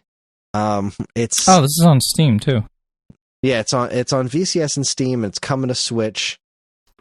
It seems like it's supposed to be out on Switch already, but it's not. Holy Like shit! their website just has it listed, the Switch listed as one of the platforms, but it's not there. Yo, this looks like that. I don't know if you ever played it. That McDonald's game, like the platformer. Jesus Christ! Kids? No. You were Ronald in this one, and wow, yeah, no, I don't know. It reminds me like because this is super bright and colorful, and like the way the effects work, it's really pretty looking. Yeah, it's wonderful. It does. It reminds me a bit of Mappy, but also a little bit of that Annalyn game that came out last year, which is also really freaking good. Except it's kind of more fast paced. It controls really slippery, and I'm not sure if it's. There was an update on the VCS not that long ago, and I feel like I'm having issues with keep talking about input lag, but I feel like I'm having issues with lag on the VCS that I wasn't having before because I was trying to play Mr. Run and Jump on the VCS, and there's like a noticeable input lag on that, and I'm like, that doesn't seem right to me. I don't know, something weird's going on there, but even with the slippery controls, like the game's hard, just like Donut Dodo, it's super tough, but oh my god, it's so much fun. I was having such a blast with it in like the 15 minutes I've actually had to play video games in the last day or two because I've been so freaking busy. But yeah, Cash Cow DX, I freaking love it. And yeah, I've been playing a lot of good games. Like Contra's great, Princess Peach is great, Llama Soft was great, Cash Cow's great. Thinking about that Paper Mario game. Which one? 1,000 Year Door coming out next month, I think. No, it's May. And like I've never played that one before, and neither have I. I kind of want to get an it. amazing game. Yeah. Well, right. I mean, did you like Paper Mario? I've never given Paper Mario enough of a try. All right. I mean, maybe try that Mario first. RPG is like one of my favorite things ever, and people friggin' love 1,000 Year Door. Like, it's Paper Mario like cranked up an extra notch because they just went that extra step to make it that much better. Paper Mario is a great entry, but 1,000 Year Door was like they just put a little bit more polish on it. That's what I'm told. Yeah. I don't know. I guess we'll see. We'll see where I'm at. Oh, and I think I think I might be done with Metal Gear for now. Like, I just don't have the time to really go through 2 and 3. I am going to get to 3 eventually, but I did play enough of it to just kind of like feel how it works on the Switch. And really the only thing I noticed about it, that because I booted up my PS2 version copy as well, The only thing I really noticed about it is it's less sharp than 2. 3? That seems to, 3 is like, it's a little bit, it's a much bigger game, you know what I mean? Like, it's more, like, open, you know, like all these outdoor environments and stuff. So, like, I imagine that has a lot to do with it. But I never really realized until, like, really going back and looking at, comparing 2 and 3 over the years, like, it's a little bit softer looking of a game, and you know, when they're cranked up into HD, it's a lot more obvious that it does have this this like filter on it almost, it looks like. Yeah, like it's kind of hazy almost. Yeah. And I'm sure that had a lot to do with just, you know, how do we make this game work on the PlayStation 2? It's still a great looking game, but no, that game runs just fine. And again, the 30 frames per second on Metal Gear Solid 2, talk about shit that people have blown way out of proportion. Like, 60 would have been great. I'm sure it would have looked fine. I mean, I'm sure it would have looked better, but like, really, the game does not look bad at all at 30 frames per second. Did it run at 30 when it came out? On PS2, it ran at 60. Oh, shit. Well, all right. I mean, but this new not HD version is at 30. Well. And I think it was across all platforms, too. Like, I think that was the thing that's a little more surprising, folks I guess. A lot about it was just like, now we locked this shit at 30 because we're just not going to put in the effort. That's a little more weird. It's such a weird collection. It is like the games themselves are so good, and the collection does like half the shit right, but the other half is like, man, you could have put some effort into this. Konami just has a little bit. So, there's something just with that company, because when I was going through my Silent Hill playthroughs on Twitch, when I was playing, I think it was 2 into 3, I said there's like a distinct difference in quality on these games. And I started going into like production cycles and stuff. They crank these fucking games out like to the point where it's just trash. There was like 3 years in a row they released 3 games, and like I don't know if you guys played 3 or 4? God, no, I'm not a Silent Hill guy. Not in the longest time. Absolute fucking trash. Anyway, they remade them for the 360. Bunch of shit. Well, they remade the 3 and 4 for, I think, the 360. No, 2 and 3. And I was like, well, why didn't they make the first one again? Because I thought the first one, mechanically speaking, was a way better game. So some dude in my Twitch chat is like, oh, they lost the code. And I said, what do you mean? He said, no, they lost the code. They deleted it and it's gone. So that's why they've never remade it. And I looked it up. That's what happened. They deleted it's just gone. That's why they've never fucking... Like, how stupid can you fucking be? Like, what the fuck? That just boggles my mind. A whole game is just in the wind. Never... I mean, obviously not never, but like that code, the original that was on a hard drive somewhere, is never to be found again. Did you ever hear the story of why it took so long for stuff like Castlevania Bloodlines to show up on like a virtual console? Please tell me. They fucking forgot. It's just, oh my God. Just wasn't on the list. Nobody remembered to put it on the list. Like, that was it.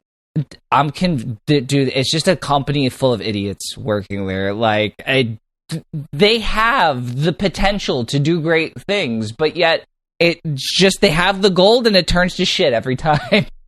Not to shit, Konami but it's arguable that they just don't make good decisions with all their titles. Yeah, you think back to NES, Super NES, the 8 and 16-bit era, they were on top of the world. Like, they were just about the best there was. But then after that, it just kind of tanked things. And not completely. No. I mean, obviously, you know, the PlayStation era, they did Symphony of the Night, they did Metal Gear Solid, but then, like, just kind of that was the start of it going downhill.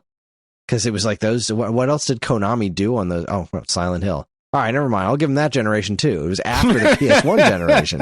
There you go.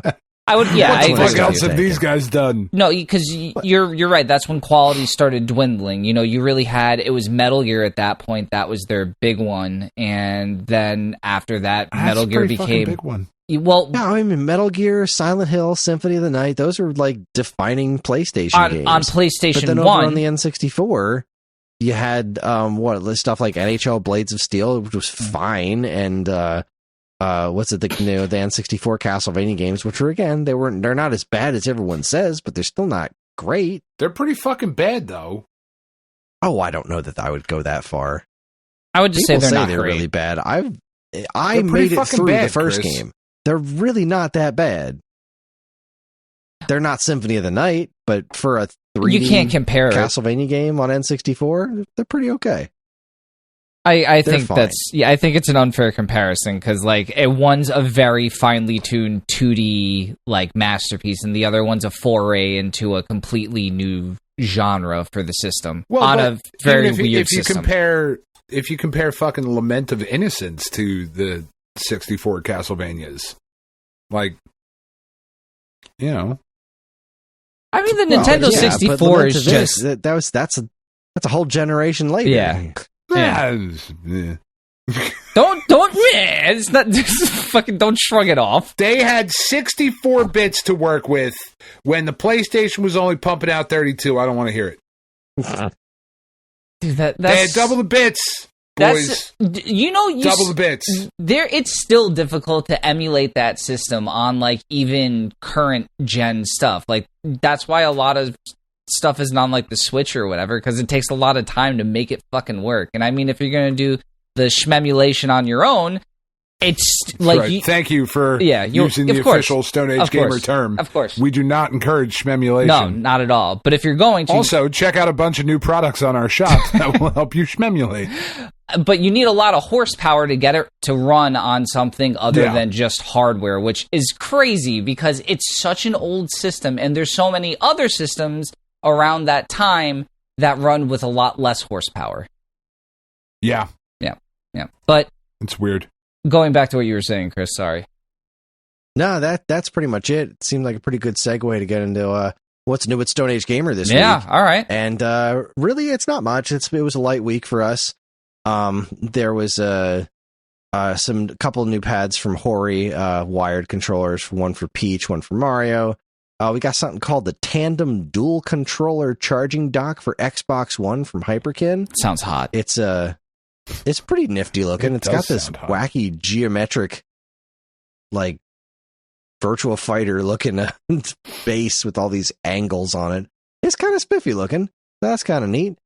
And I believe this goes on sale on April 4th, I want to say. It's a new Dreamcast. The creator of this one reached out to us. It's a new Dreamcast homebrew game called Fragmented Almanac. It's kind of like Myst. Looks pretty interesting. God. So that's cool. We're carrying the physical version on our shop, and it goes on sale. It should be on sale by the time this episode goes up, I think. So that's pretty cool. But that's about it. For what's new at Stone Age Gamer, which means it's time for week old news. This is week old news. This is all the news that happened a week ago. I was trying to come up with a really good catchphrase, and it just didn't work. No, that's great. said all boring like that. This is the news that happened a week ago. This is the news that has already happened. All the news that's been fixed already. Anyway, that's great. First up, awesome. From Go Nintendo is reporting Super Mario Maker's final unbeaten stage has been cleared. This was something that was going around since the servers are closing on Super Mario Maker real soon. People have been out to beat every single level, and there was one left that nobody had beaten. And it has finally been cleared. It was, what is it? Team 0% has cleared all Super Mario Maker 1 courses, so apparently one person's beaten them all, which is nuts. And that dude is a fucking nerd. And I love him. Absolutely. What an absurd goal to set for yourself, though. I'm going to beat every fucking level that you smacked asses have come up with. I feel like he needs something for that. Like, that's crazy. Yeah. There is a lot of schlock there, so that is hours upon hours of playing. Mario Maker. That is dedication, man. Good for him. Yes, it is. On to more interesting news. Yuzo Koshiro's shmup Eartheon is pushing Sega Genesis to its absolute limits. Have you guys seen this game? Yes. Wait, it's a new game? Looks fucking dope. Yeah, it looks pretty wild. Yuzo Koshiro is working on a new Sega Genesis game that is, I mean, visually speaking, it's a stunner. Eartheon? Eartheon. Eartheon, sorry. It's not Shade, it's Sade. Looks kind of amazing. For what they're pumping out of the Genesis there. I can't wait to hear that soundtrack. All right, because with Yuzo Koshiro working on it, it's going to be a killer soundtrack. Pretty wild stuff.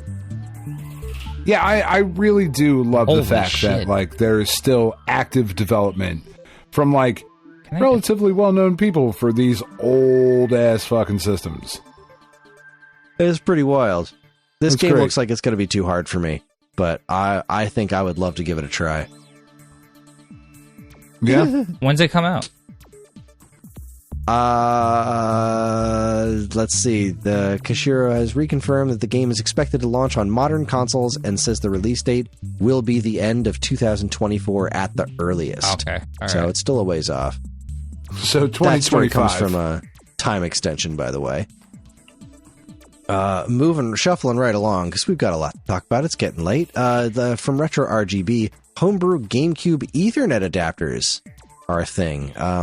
That's pretty Macho cool. Nacho Productions posted a video showcasing the ETH2GC, a homebrew Ethernet adapter for the Nintendo GameCube designed by Extremes and WebHDX. The adapter uses Swiss to trick the GameCube into thinking the ETH2GC, well, you got to come up with a better name for that, is an official broadband adapter, allowing net and LAN play on the much cheaper devices. It's only $35, which is pretty wild. So yeah, you can play your GameCube games online. Anything that was There you go, guys. Fantasy Star Online all over again for you. Yeah. Anything that was LAN compatible. So, what was that? Yeah, I know there's like Mario Kart Double Dash. I think a Time Splitters game. NBA was one Live of them. 2005. Oh, hell yeah. About to fucking get Tim Duncan up in here.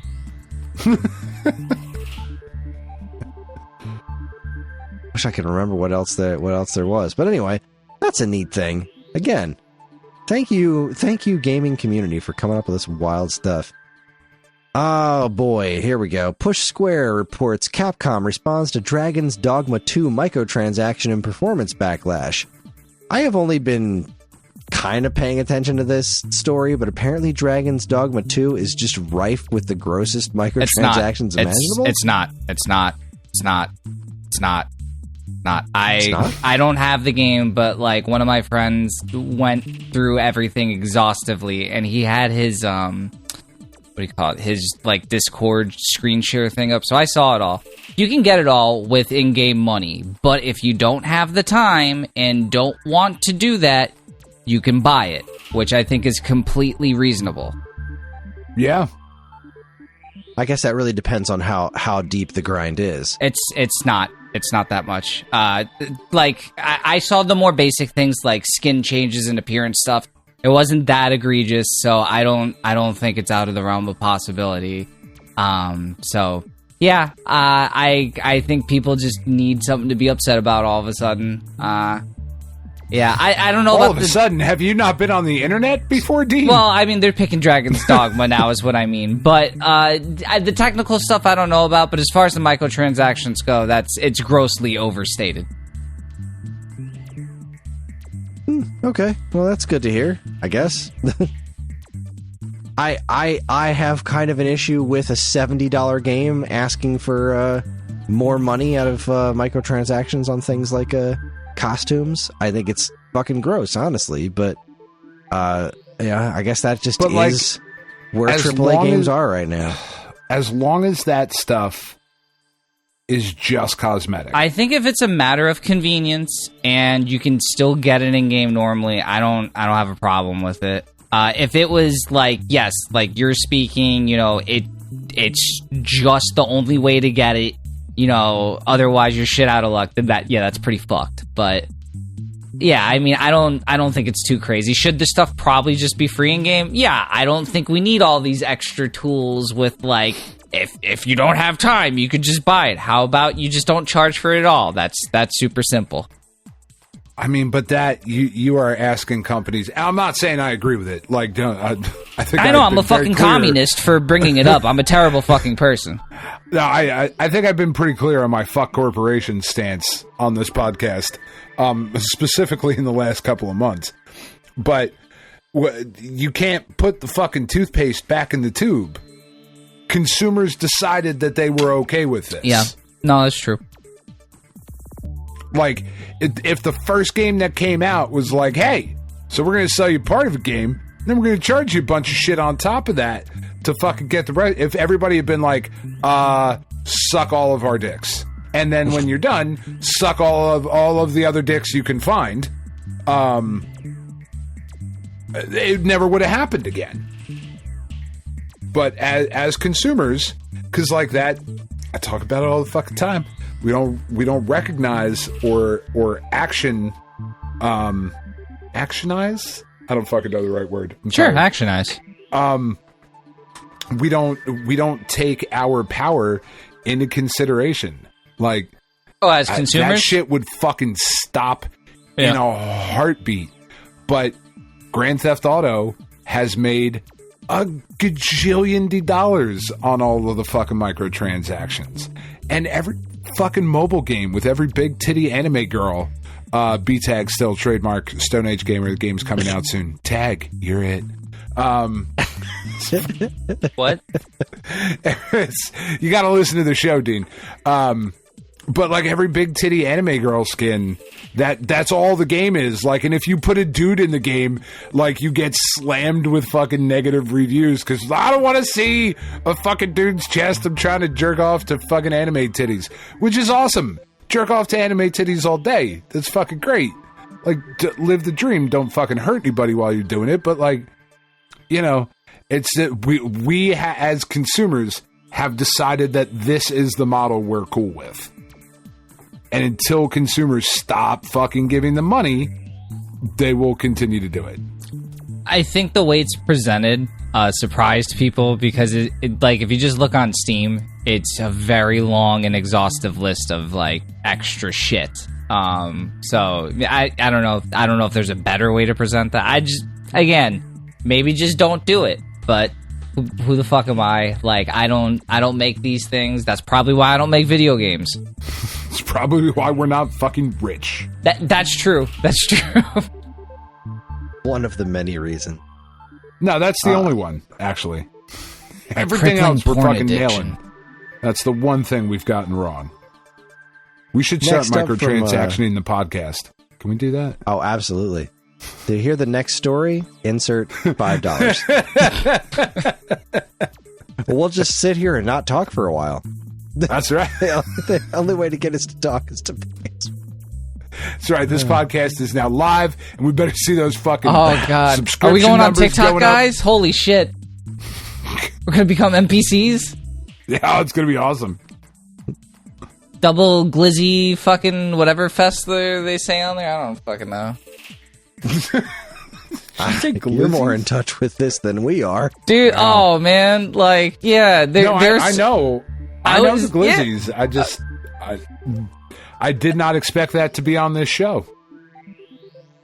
Well, I mean, you got to be prepared for everything when I'm on here, Dan. Anything can happen. That's fair. It's a fucking weird thing. Anyway. The rocket show up. The next story comes to us again from Time Extension. Lost Tetris sequel, Tetris Reversed, shown off for the first time ever. There was a sequel to Tetris that nobody knew about. That's apparently plays like Tetris in reverse. Alexei, like going up? Alexei Pachinov explained how it worked. I've read this paragraph twice and I still don't really get it. So, most of the players all concentrate just on the profile in the game. All that matters is the profile of the garbage in the playfield, the placement of the specific pieces in Tetris. If you remember similar board game, the player tries to use all of the space.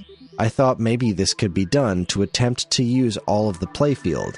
I found a way to do it by reversing the game. instead of putting the pieces in the playfield, I used them to eat the items in the game. That was the main concept of the game. So you have to spin the shape through the field? I don't know. I don't understand it. It's neat, but I didn't read it weird, by the way. That's how it's typed. Like, to attempt to use all of the playfield, like there was a couple of statements in there that just didn't seem like they... I used them to eat the items in the game? What items? I'm so confused, but I'm fascinated by it. Yeah, that's weird. So, I friggin' love it. Just a bad translation, maybe?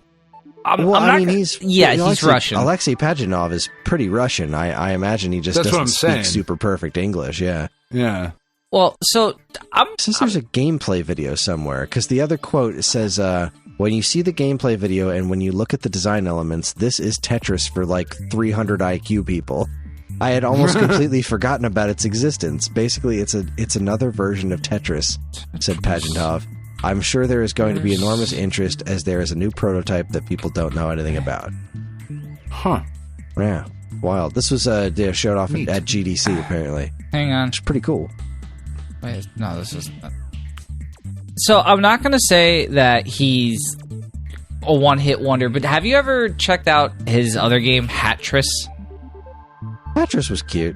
Yeah, but like, yeah, it was fine, but like, it's not reinventing the wheel or anything. It's another puzzle game, and I feel like that was never intended to reinvent the wheel. His attempt at reinventing the wheel, I think, was Wild Snake, which didn't go anywhere. Yeah, I don't even fucking. Well, that was weird to fucking type in without game on the end of it. Oh, yeah, I remember Genesis, this one. Yeah, okay. Who's the guy on the front of it? Is that him? That's him. He looks like Al Borland.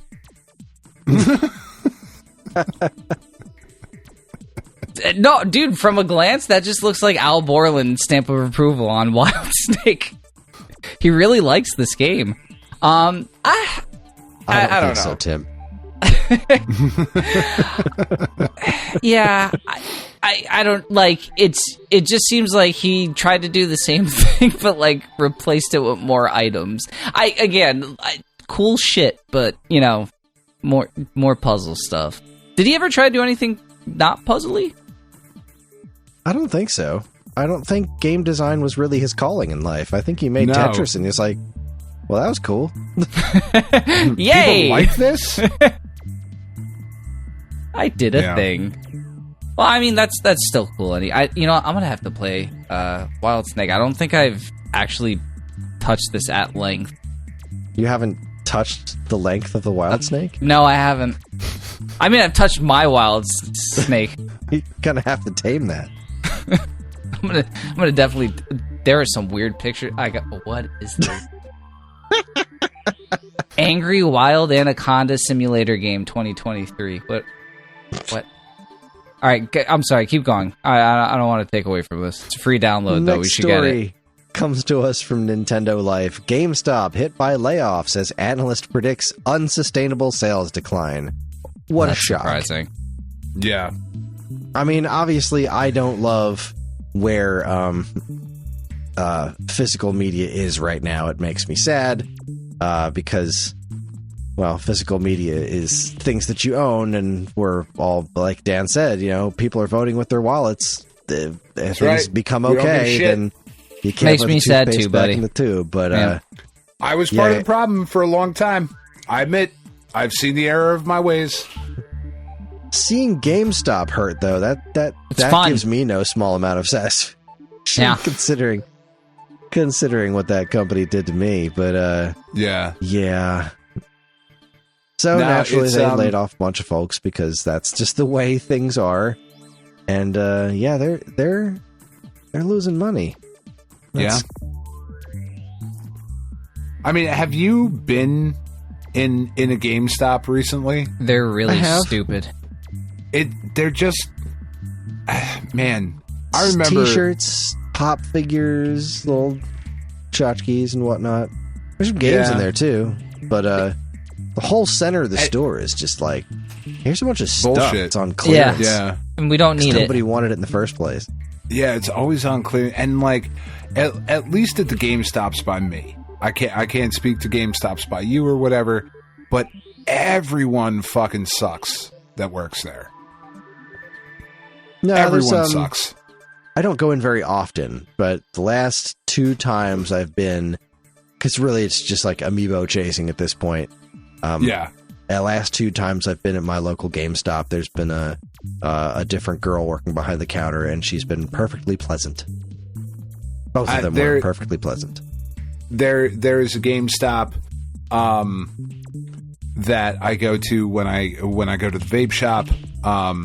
Like I'll pop in there from time to time. Not every time I go to the vape shop, but you know, like called frequently. Vape Stop? No, it really fucking should be.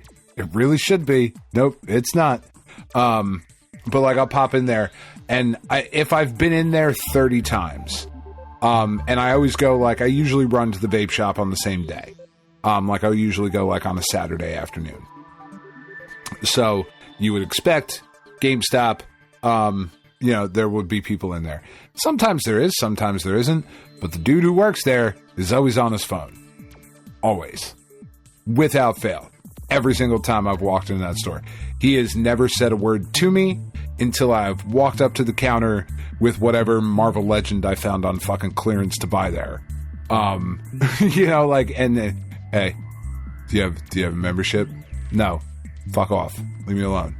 Yeah, like, it just, every single time. And I know that makes me sound like an old fucking man, but it's a thing that I notice, and it does really bother me. Well, you're not paying people enough to care. It's starting to really bother me.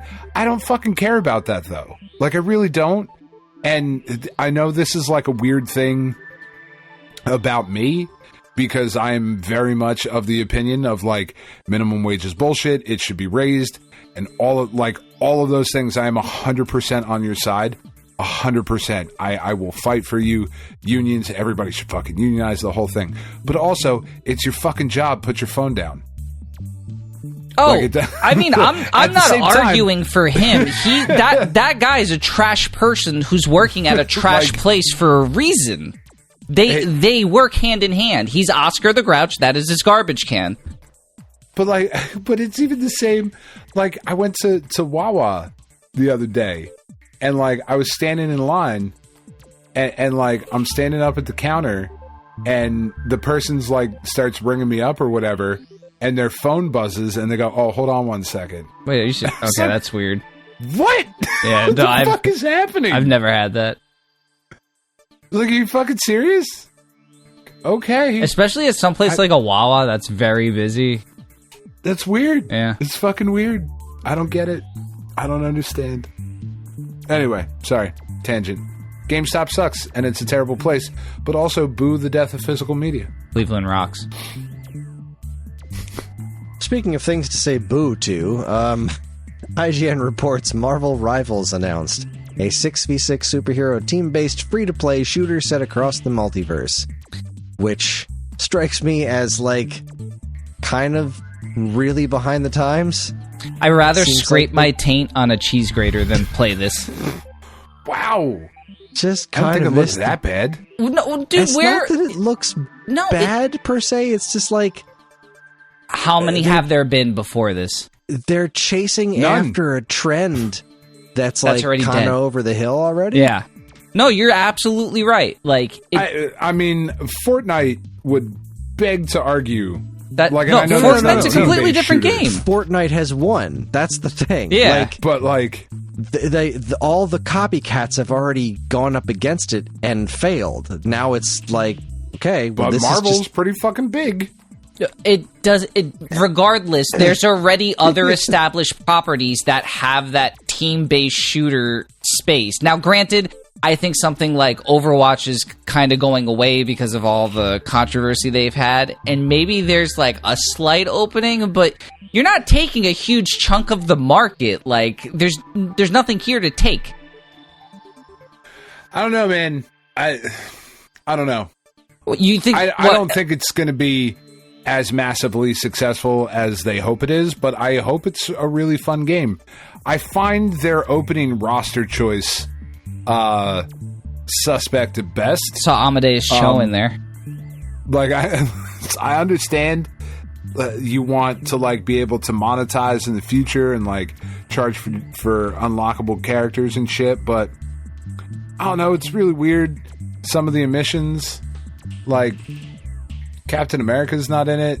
That just feels odd to me. It's also from NetEase Games, which has a pretty terrible reputation for really predatory monetization stuff. Let's see. So, you know, Games. This just looked gross to me.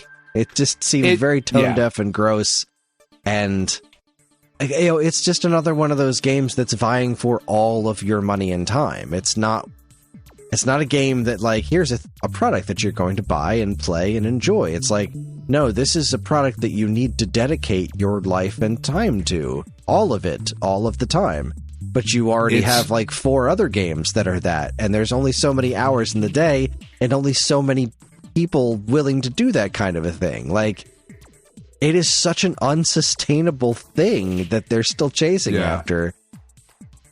It's one of the things I love about the show. I buy the show once, and that game is supported with new content up until the end of the World Series, if not a little bit further from that. Well, guys, I mean, this titan of industry has made other Marvel titles, such as Marvel Super War and Marvel Duel, both top-tier AAA games, which I'm sure you heard of at length.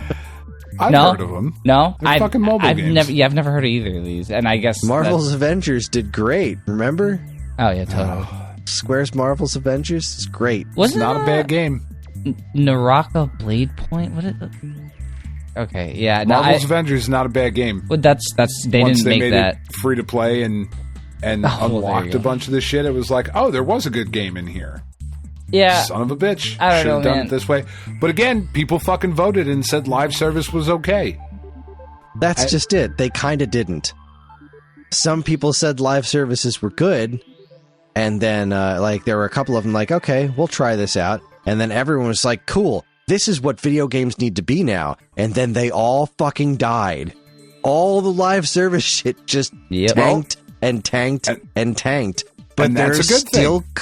It is a good thing, except that there are still companies doubling down on that shit. Like, no, we can make this work, because if we make it work, it's infinite money forever. Yeah, and that's what we're after. I think what's upsetting is it's just money. Yeah, it's just a waste of resources at the end of the day. It could go into something else that, you know, maybe we could enjoy better rather than a 6v6 generic shooter. All right, maybe generic's too hard of a word, but like, I'm not excited for this. It doesn't look like any of us here are excited for this. I gotta be honest, I'm glad that these kind of shitty games exist, because I already have enough to play. I don't need everybody making shit that I'm interested in. No more bangers. Just make bad games every once in a while. Okay, that's fair. Yeah. Just give me a solid year of mediocrity so I can catch up on the backlog. Yeah, for real, man. Fuck, dude. Like, there's so much. Here's one of some actual good news. IGN reports Sega of America union workers ratify contract less than a year after recognition. That's pretty cool. That's awesome. Yeah. Yeah. I don't have a whole lot more to say about it, other than, you know, there's more unions in video games. Let's fix this freaking industry, man. There's so many. There needs to be more of these, like, layoff protections and stuff like that. I agree. There really does. See, Aegis CWA has agreed on a contract including raises, just cause protections, and layoff protections. I'm really hoping that people are starting to recognize the amount of power they have together to fucking get shit done. Like, Bernie just proposed a fucking 32-hour work week with a reduction in pay. And he's not fucking wrong. Like, he's not wrong. He's like, you know, we're basing this shit on laws that we came up with and rules and procedures that we came up with back in, like, the fucking aughts. when people were still kind of shitting outside on the regular. You know, like, maybe we should fucking update it a little bit. No, he's not fucking wrong. He's not wrong, man. I'll tell you what is wrong. This is a story that everybody saw coming. Go Nintendo reports, although I got this information straight from my email address. Hatch Tales pushed to June 21st, 2024. No New way. trailer shared. Oh, boy. So here we are. Go ahead, Chris. 6-7 years out of the... this was supposed to be the 6th anniversary of the Kickstarter being funded. And, they did back in September. They were like, yeah, it's coming out in March. And they didn't say a fucking word since. And things just stayed quiet until the day before it was supposed to come out. They were like, we need more time, guys. It's not quite done. You need till June. You telling me that you couldn't have informed anybody more than a day before the release date? No. They forgot. They forgot. They didn't even... Oh, shit! We're supposed to put it out tomorrow. Fuck! God damn it. All right, it was June. So they have this trailer. It's a minute and 44 seconds long. Cinematic and masterpiece. There is no gameplay until over a minute into the trailer. It's like... Yeah, that tracks. It's all this lore stuff. Got some like... Oh, it's all like zoomed creepy in? looking villain and mountains and stuff. Just scan the panning shots of still art. Yeah. Just good filler content. And then they show off its new logo, which is, I don't know, looks like it's trying to ape Zelda or something. And then they show off the gameplay that doesn't really look very different from the 3DS game. That's why they didn't want to show you it. So here we are. You telling me this is what you spent all your time on? This was your year's worth of stuff? And like, experiencing wonders never before dreamed of. And he's like running across a bridge that's collapsing underneath his feet. Like, I did that shit in Zelda 2. Did that shit in Pitfall. Fuck you. But did you do it with a bird, Chris? Showing me anything. What's that? Did you do it with a bird? It's a fair question. It's a very fair question. Well, there you go. Dean. It is a fair question. Now you got me there. All right. You got it. It's different. Nailed it. Kinda. He's wearing a backpack. There were a couple of folks that were like, yeah, the trailer looks amazing. And I'm like, what are you watching? It looked like an iPhone game at best. This. It looks fine. Just like it's really not resembling the game that we backed anymore. Like, okay, but what are we doing? What are we fucking doing here? The fact that nobody's holding this guy's feet to the fire except for people in the Kickstarter. Like, I've had an exchange with there's a guy in the Atui Discord that actually works for the company. And I was just like, look, I don't mean any ill will to you personally, because I know you're not working on Hatch Tales, but how in the world how do you work for this company? Like, seeing what's happening, like, yeah, how do you go to work for this guy, seeing what the way that he treats this situation? And he's like, oh, you guys don't understand. They're doing everything they can to get this game out and make it make it the best game for you. It's like, no, they're fucking not. No, they're not. And why are you lying, bro? That's not what's happening. They could be working hard on it now. I'm sure they've started working hard on it a couple of days before that trailer needed to come out. I'm sure they're doing something now, but they're not. This isn't what this is what we ordered. This isn't what you asked us to give you money for. Like, this isn't like, oh, you've changed the scope of this game. I can't wait till it comes out so I can try it. This is, please give me money so that I could port the 3DS game to Switch. I'm kind of bored by this. I'm going to make it into a whole different thing 6 years later.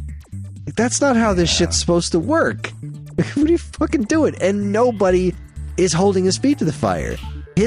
Jules Watson's whole thing is like, if he just completely ignores any negativity about his products. And it's like, okay, well, that must be great for you, but this isn't a bunch of angry nerds on the internet. This is people you asked for money from, who then gave it to you, and you're just doing not what you promised you were going to do.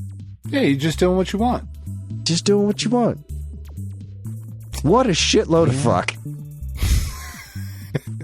Yeah. Yeah. You know my stance on the Kickstarter shit. Yeah, it's a fucking disaster.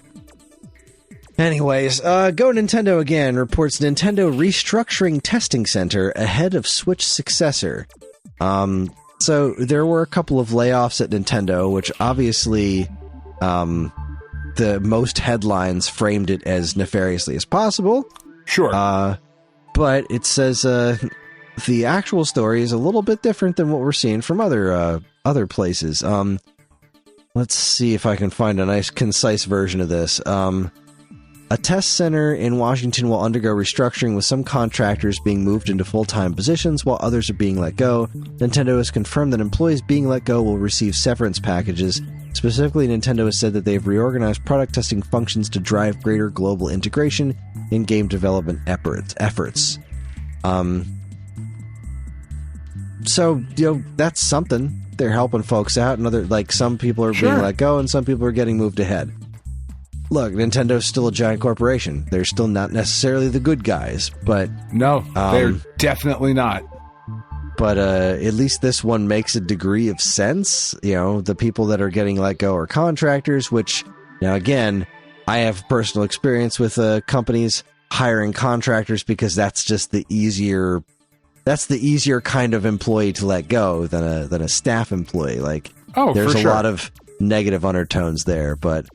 At least with this one, things could be worse. So, when looking at the industry as a whole, it's hard not to see that as kind of a positive. Yeah. It's all sadness. Still. Hey, Joe Lieberman's dead.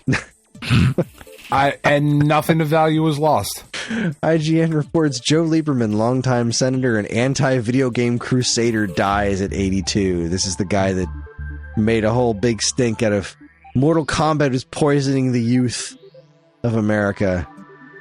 Yep. I have, we should just move on. Yeah. I have thoughts that do not need to be expressed here in pleasant and present company. Pure Xbox reports Halo support studio certain Affinity axes 25 jobs. This is another layoff. Not a huge mass layoff, but 25 jobs is a lot. However, this is the first major layoff in this company's 17-plus year history. So that's pretty impressive. Yeah, that's... Again, it sucks that this is a situation where their layoffs have to occur, but you look at a company like this and say, all right, this probably isn't quite as nefarious as a lot of other places because they've avoided doing it for over 17 years, so all right. But still, things are dire all around. Yeah. It is not a good time to work in the video game industry. Just like in our last story here, we'll point out, Push Square reports layoffs hit Gearbox staff hours after Embracer sale. Gearbox was sold off by Embracer, and then within hours they started the layoffs. I don't know how many. There's no real numbers attached to it, but woof. It's not what you want. No, it's not. Everything attached to Embracer just seems like that whole thing really spun down the toilet nice and quick, didn't it? Yeah, it really... who could have seen that coming? Yeah, let's just buy everybody. Let's buy everything we can. Buy. What could possibly go wrong?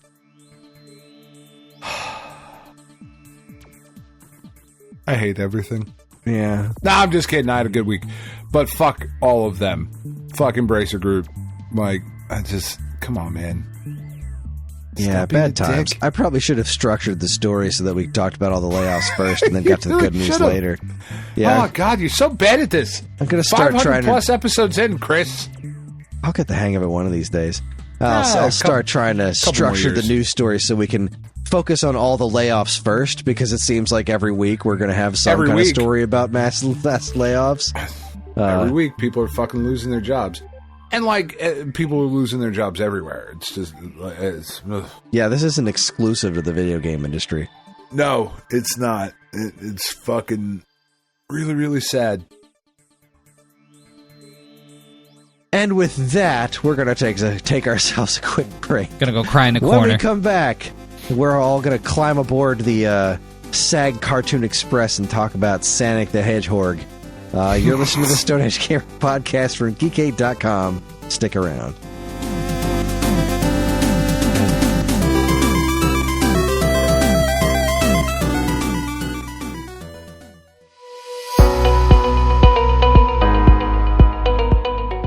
Hi everyone, Kris here.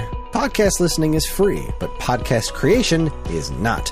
That's why the Geekade Patreon exists. In an effort to help us pay the bills, we've got a Patreon page set up where you can gain access to our monthly podcast topic schedule, get early access to many of our shows, and more. If you'd like to help support Geekade and keep these shows running week after week, head over to the Geekade Patreon page, linked in the show notes of this very podcast.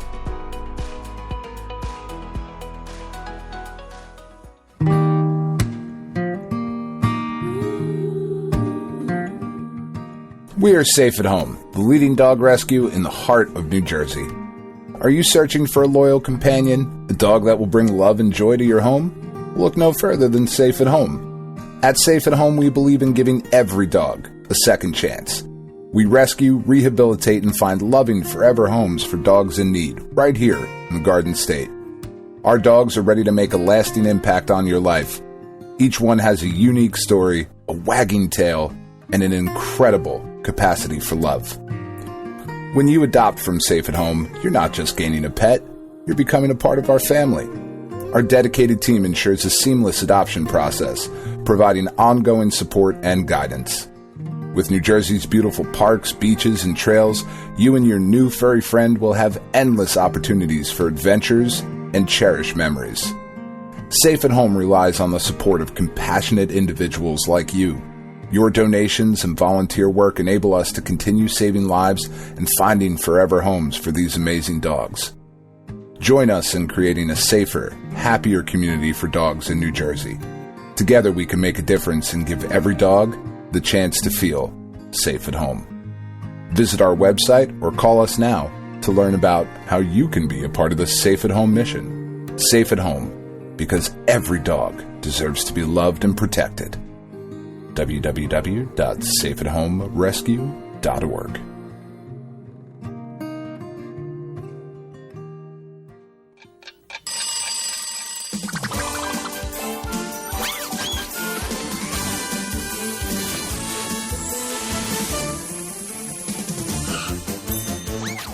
All right, we are back. Dean is drinking some sort of cold beverage that I don't know about. Oh, yeah, because I know you two were talking, and I'm like saying these words. I don't know what they mean. Yeah.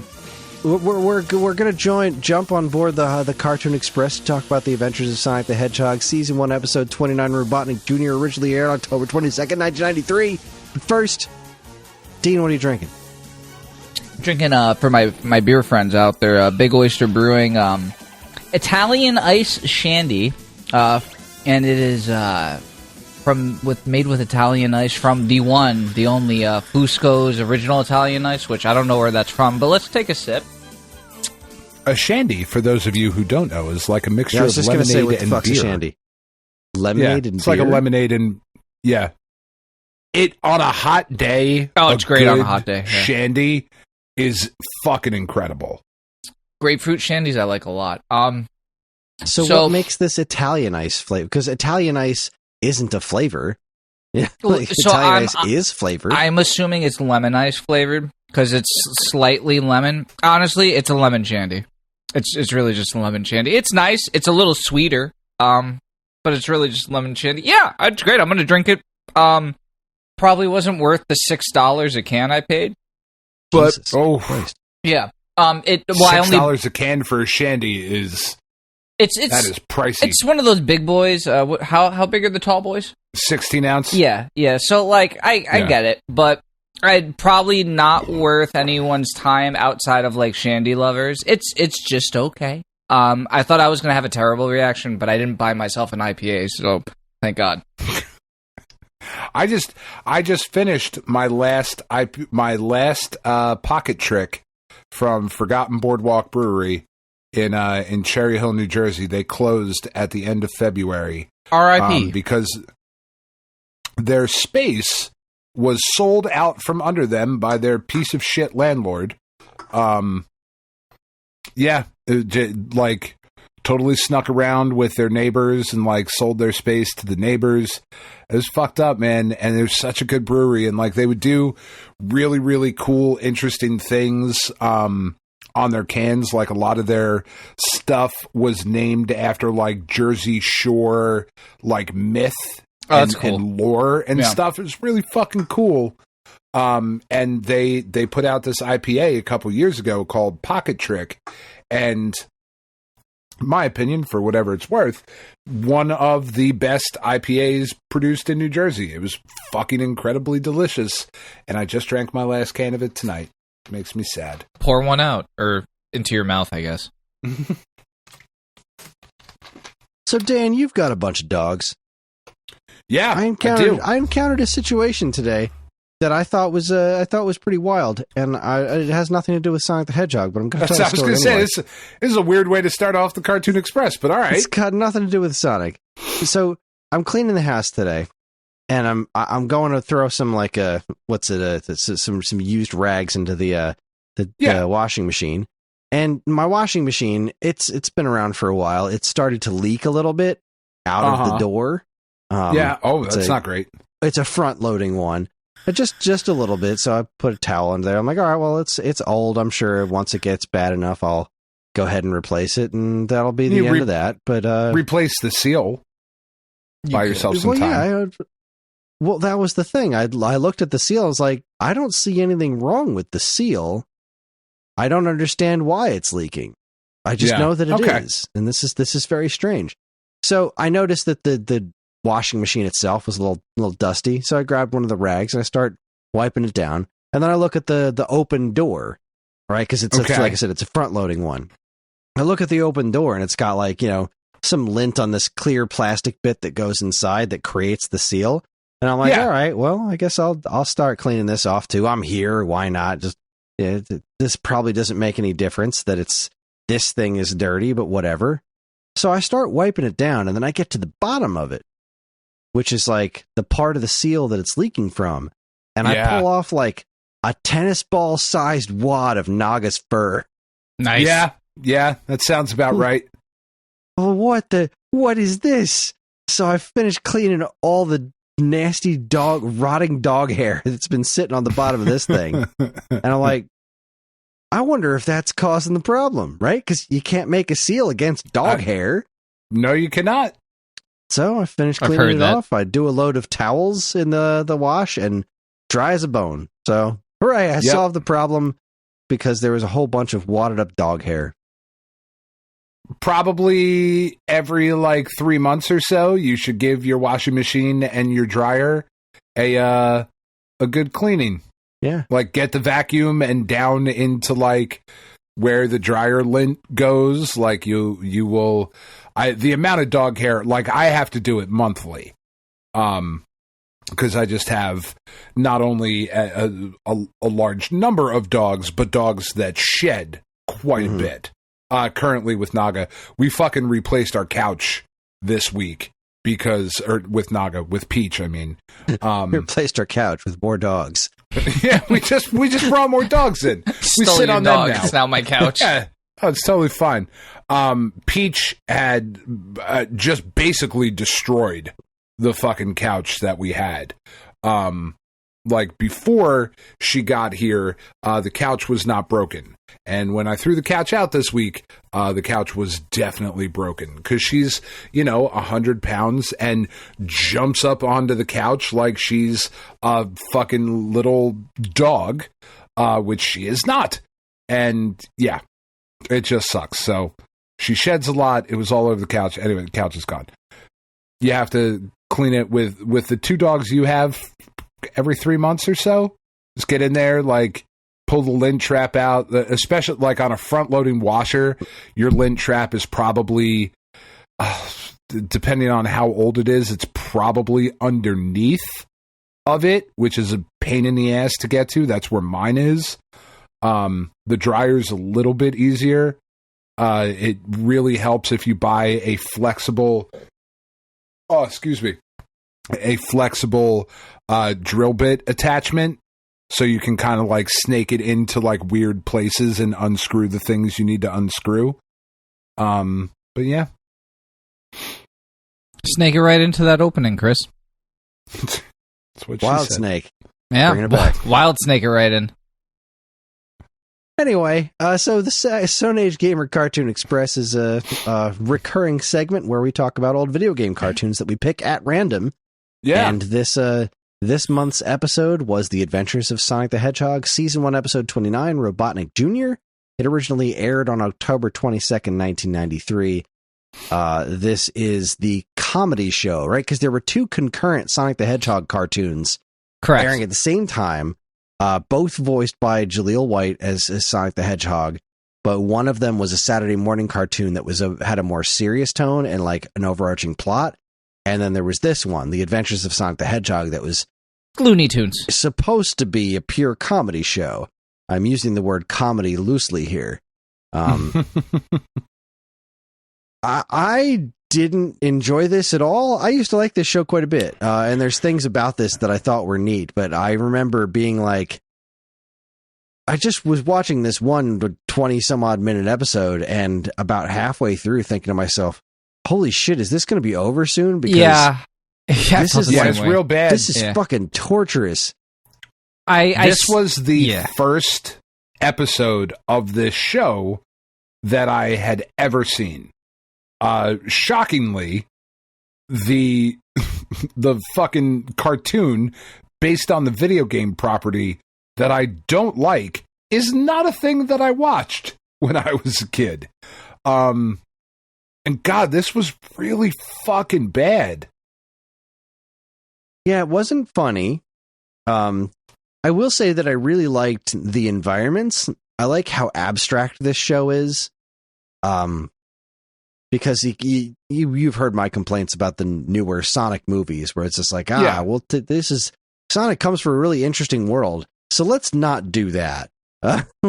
Let's put him in fucking Seattle or whatever. But the worlds of the Sonic games are all very interesting, and like all the backdrops in this show are friggin' abstract as hell. They're really bizarre, and also. Conversely, Dr. Robotnik's design is grotesque. Yo, can we talk about the cakes on that man? What's that? What was that? The cakes on that man. Oh, yeah.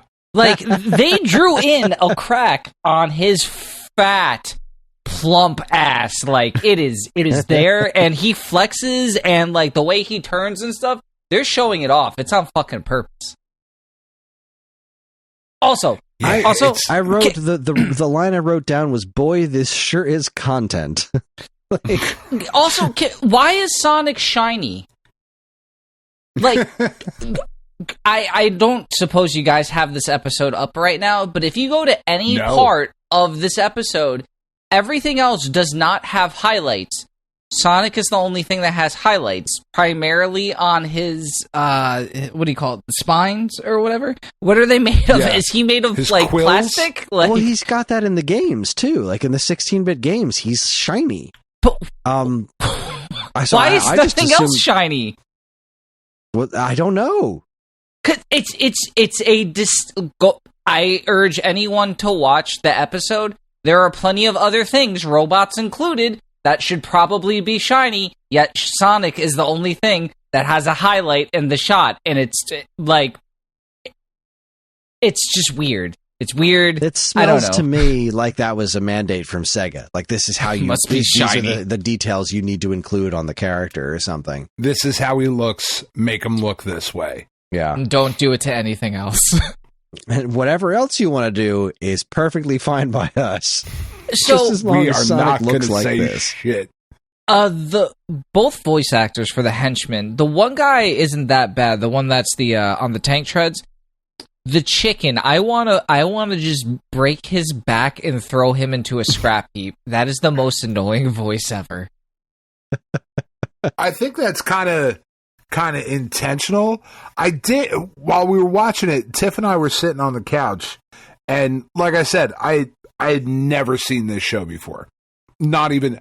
I knew that Jaleel White was the voice, but I was like, I don't fucking care. Like, that's whatever. That is not at all what I expected Robotnik to sound like. When I look at him, that is not the voice that I picture coming out of that body. He sounds. I don't know what the voice is, like, because it's definitely not Jim Carrey either. I think like what Jim Carrey does in the two Sonic movies is Jim Carrey. He's just Jim Carrey, yeah. Like, and I like Jim Carrey, so A plus B equals C. I then like that Robotnik because it's Jim Carrey. This one, he started talking, and I was like, man, I don't know, that doesn't feel right.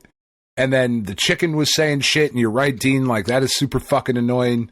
Tails? Why is Tails brown? Well, there's a lot of things about that's weird. Also, like, the whole premise is weird, like, because we haven't even talked about the plot yet, like, that there was one. Hold on a second. Go ahead. The guy who voiced the chicken character, who I now forgot his name already, Philip Hayes. It's like Stretch Up or something like that, or hold on, it's Scratch and Grounder. Oh, yes. Okay, I was way wrong. In the he's done a ton of voices. The one that stuck out to me was in the Punisher video game. He did the voice of Bushwhacker. Now I don't remember that. Yeah. He's done additional voices in several Batman games. Now, you guys are looking at that one. Can I just tell you the voice cast of the other show that was on? Okay, so Sonic? Oh. Yeah, the other Sonic the other show. Sonic? Well, you should save that until we talk about it, because that'll come up eventually, because that's the way this is going to work. Okay. But yes, the voice cast in the other one is interesting, but the voice in this episode that really I thought was interesting was, what's this, Robotnik Jr.? Junior? Like, yeah, Junior himself. I'm listening to him like, boy, that sounds familiar. Who is it? He was voiced by James Corlett. He's the guy who did like Cheetor in Beast Wars. Oh, he shit, did really? Goku in the Pioneer Dragon Ball Z episodes. Like, except he's actually doing a really different voice. But yeah, that was him. Like, holy crap! Look at that. So Cheetor. Honestly, besides it being annoying, it was a fairly decent like character. Like, yeah, you're meant to hate him. He sucks. Like but they're the bubbling henchmen. That's they did their job well. Yeah. So I mean, it's all fine, but the biggest thing about this show is that it's mainly the same thing every time you watch it. It's bad. Well, it's copy paste every episode. It's Looney Tunes without any of the fun. So, yes, you can watch this a few times and it's fine. But Chris, this is actually a fairly interesting episode too, just because you have the introduction of like another character, and I'm pretty sure this character does show up multiple times after this. This is not a one-off appearance. I do believe you are correct. Which, like, it's weird. And then the fact that, well, no, this part isn't so weird. This isn't canon anywhere else. This is a very one-off thing. You'll never see a Robotnik Jr. anywhere else. I'm pretty sure this not even any sort of incarnation of a tiny Robotnik has showed up anywhere else, right? I don't know. I am not the master of Sonic lore. I don't know. You know what? I'm going to throw it out there. I'm going to shoot my shot, boys. First episode I'm back on. I don't think it happened. I don't think Robotnik Jr. exists outside of this cartoon canon. But I'm probably going to be wrong. Right. We are and I'm saying about that to eat shit. definitively. Boy, I sure hope so, because I mean, like, at least this is like, he's like he was built, right? Yes. I know you were talking about Robotnik's ass, but like, can you imagine him actually fathering a child? Dude, maybe that's how it was built. They didn't show it. Did a fucking hole open on Robotnik and something pop out? I don't know.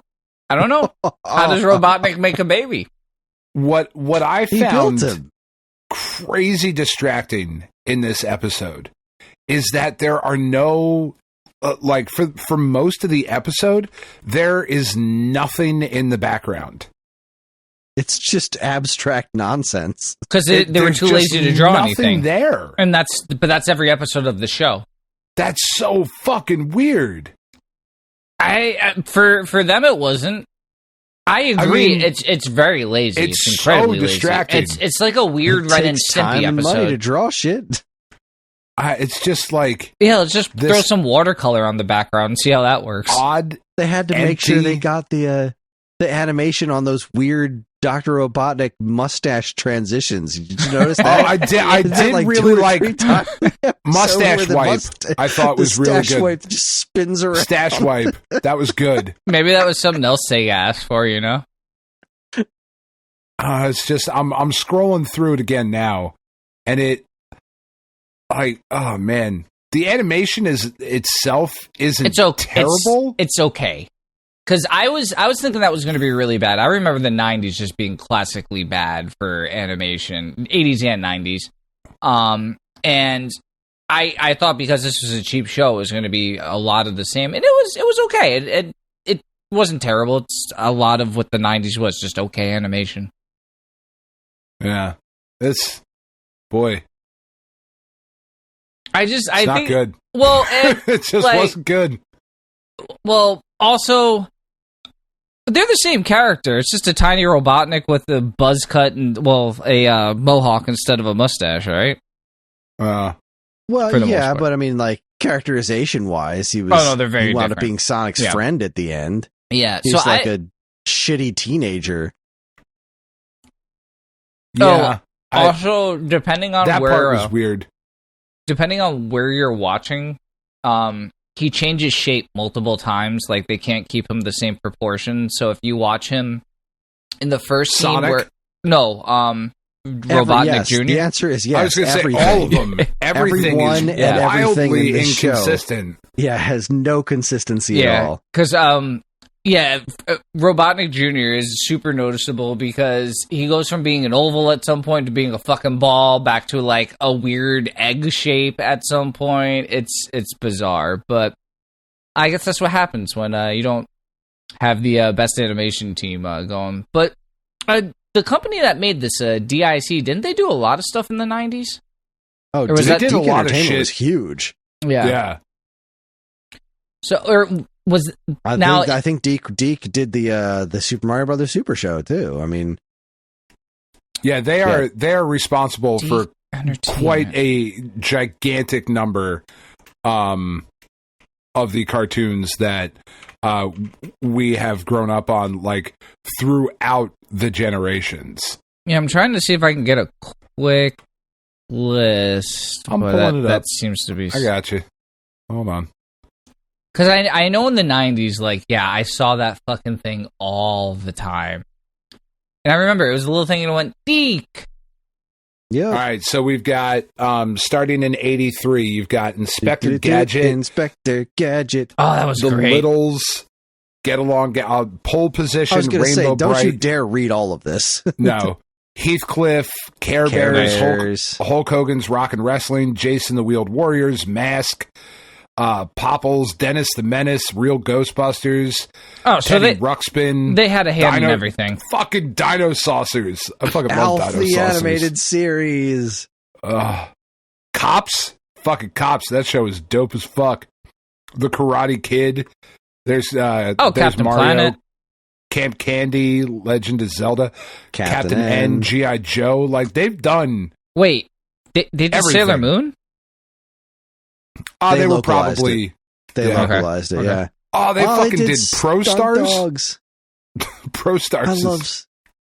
Did anybody ever see Stunt Dogs? I feel like I've never talked to anybody else who knew Stunt Dogs, and I can't find that show fucking anywhere. That show is insane. It's got to be on YouTube, right? I mean, maybe. Not everything. I think the intro's on YouTube. I don't know that I found too many episodes, but yeah. Stunt Dogs. What a show.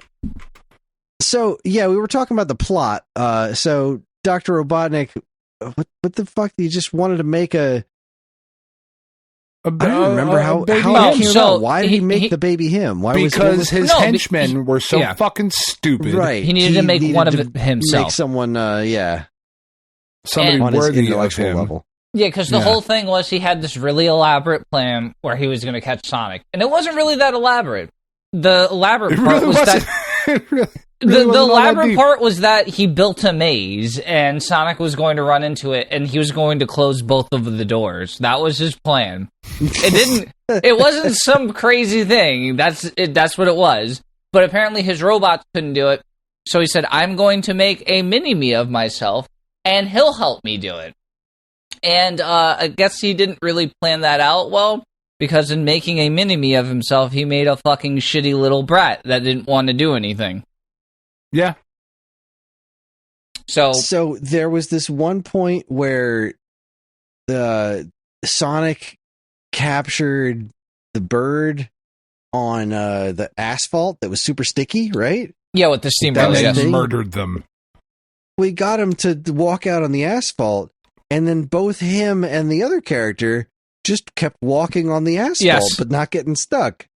Like, until Grounder magically did get stuck on the asphalt. Indeed, until he did. But like before that, they just kept walking around on it, like it was nothing. It wasn't sticky there. He exploded that giant RV thing. He didn't know there was nobody else in there. Sonic did not do his due diligence. He's a little careless. Yeah, he blew that thing. Like he clearly could have very well committed some serious murders. He did not give a shit. Sonic is a murdering piece of shit. I've been saying that for decades. I did not enjoy this. I mean, I used to enjoy this show. I feel like I look back fondly on this show. And I don't know if it was just this episode or what, but I was not feeling it. Dude, it's all the same episode. You could watch one, you can replace one with another. It's all the same shit. Now, I don't know how many Sonic shows we're gonna watch, but there's plenty of other like weirder ones. This is probably the most tame as far as like story goes, but it's, I guess, the most blatant attempt at trying to just be slapstick funny comedy. But I think it really wasn't all that different from the Bubsy cartoon. No, it really wasn't. Like, the actual structure of the show, it was just like, we got to make a shitload of episodes and roll with it, because this is straight into syndication, right? It was one season. Hold on. Sonic, they split up over like 4 parts. I think you nailed it earlier, Dean, because you said like it was just like a bad Looney Tunes. 66 and like that's episodes. What it felt like. It was a 66 episode season. Jesus. Well, and I think the other thing is that this isn't too out of turn for what cartoons were doing at the time, so it was super acceptable back then. You know, not everything was a big hit. Right? No, now, of course. You know, now we look at it. It was almost like this show was trying to chase a lot of the same notes that the Super Mario Brothers Super Show did, except just do it with Sonic, except the quality on this, which this is really something to say, the quality on this seems to be dramatically lower than the Super Mario Brothers Super Show, which is like... Which is impressive. Impressive. Well, was the Super Mario Super Show, was that with or without Lou Albano? The Super Show was with Captain Lou, yeah. Different time. Right, it was earlier. So, like, clearly this was... I mean, it's still Deke Entertainment that did both that and this. Yeah. I think the Mario shows wound up taking a bit of a turn in quality, too. But even then, like, I'm looking at the Adventures of Super Mario Brothers 3, and there's still, like, backgrounds. Yeah, it still happens in front of things. I would chalk it up to just diminishing returns, and then I think what they also did is they poured more funding into the other show, because didn't they do the other show as well? Wasn't that also Deke? I would imagine so, if it was Jaleel White voicing the same character. Right, so... what was that one called? I think just Sonic the Hedgehog. Let's see. That was, 1993, Jaleel White. Yeah, and I mean, we don't have to talk about it, but just you can see there's a severe difference in the cast in quality. Right, yeah, like I remember Like I watched this Sonic show before school, I think, just because it was the only thing that was on, right? Correct. It's like, well, here's a cartoon based off of a video game that I kind of like, so that's not nothing. But then I remembered catching the Saturday morning one, and it was just such a different animal. Oh, 100%. The production value of it just seemed considerably higher. And that show even, like, it ends, which is, like, it ends on a cliffhanger, which I thought was interesting.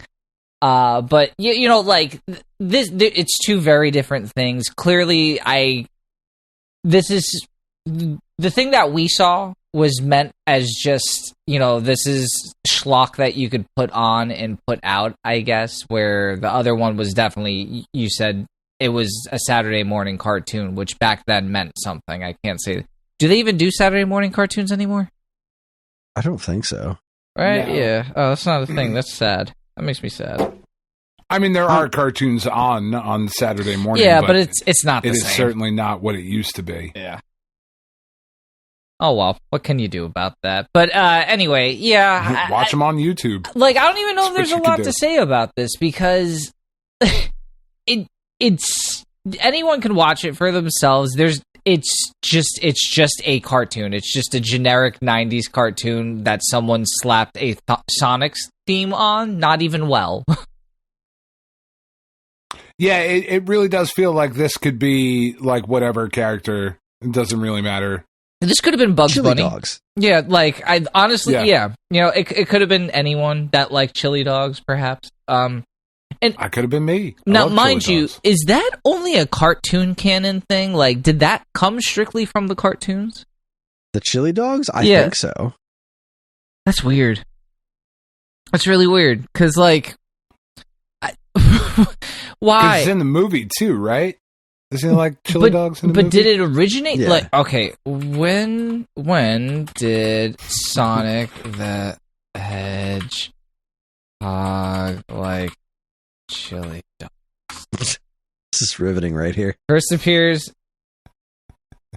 in the Sonic the Where am I? What is this?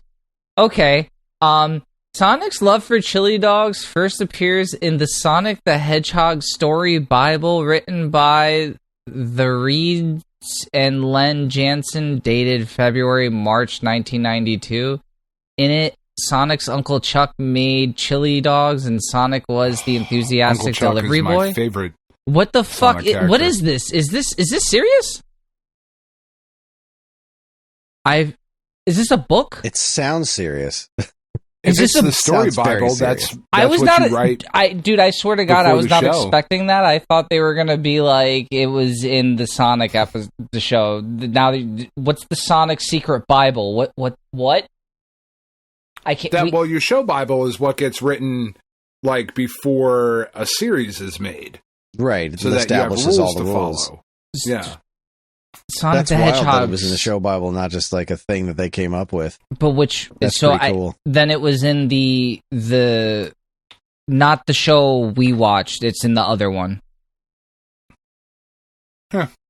Because the one we watched is called The Adventures of Sonic the Hedgehog. It specifically The other one's says, just called Sonic the Hedgehog. Yeah, and that's what this one is, which makes sense because I believe Uncle Chuck is a primary figure along with a lot of other people in that show. All right, then. Yeah, so fuck this show. Don't watch it. Watch the other one if you get a chance. That is a thing that we learned. Yeah. I don't know, like... sure, you could have this on in the background. This might have been a terrible idea that I had. I apologize. No, this is a fantastic idea that you had. It wasn't... Look, I think there's worse things to watch, but it just wasn't good. Like, yeah, the Bubsy one was worse, without a doubt. Yeah, it was bad. Like, no question. That was definitely worse. This just like... And honestly, I could chalk this up to just this episode, to be perfectly honest. I remember... I get a kick out of bad stuff. And this, I think it was the Robotnik Jr. that was really bothering me more than anything. Yeah. Like, it just... I never liked that plot. It's just never been a fan of that specific plot. Bro, that catchphrase though, big whoop over and over again. Oof. Big whoop. Kept it going. That kid's hip. Yeah, you could tell. You could really tell. Oh man. Yeah, if I made that, I definitely would have just killed it immediately. Jesus. Dude, it like drew all over him and stuff. Like, that thing sucked from the minute he turned it on. If he turned it on. I think he might have birthed it. We don't know what he did. He said he built it, but we didn't see him build it. It was just there. Yeah, it's all bad. Right, I saw that Evan added the power team or whatever the hell. Did that get added to the playlist? It doesn't look like it. Because I took the time. I did it. I organized that show episode by episode. All right, where is it? I'm adding it. Where is the power team? Yeah, so like Video Power had this show in it called The Power Team, I want to say is what it was called. Yeah. Where it was like a handful of Acclaim characters, which is like it's the dude from Arch Rivals, Bigfoot, you got Primal Rage Truck, Kyros from Wizards and Warriors. Yeah, that shit was real bad too. Quirk. I went through. Evan found the show in like bits and pieces, and like this one. Here's all of them conglomerated together, really low resolution. Because, yeah, holy cow, I can't believe somebody saved this. And I went through and cut it up and put it into individual episodes. So I'm going to add it to the list. I'm going to add it into the playlist, and then we're going to hit random, and we're going to find out.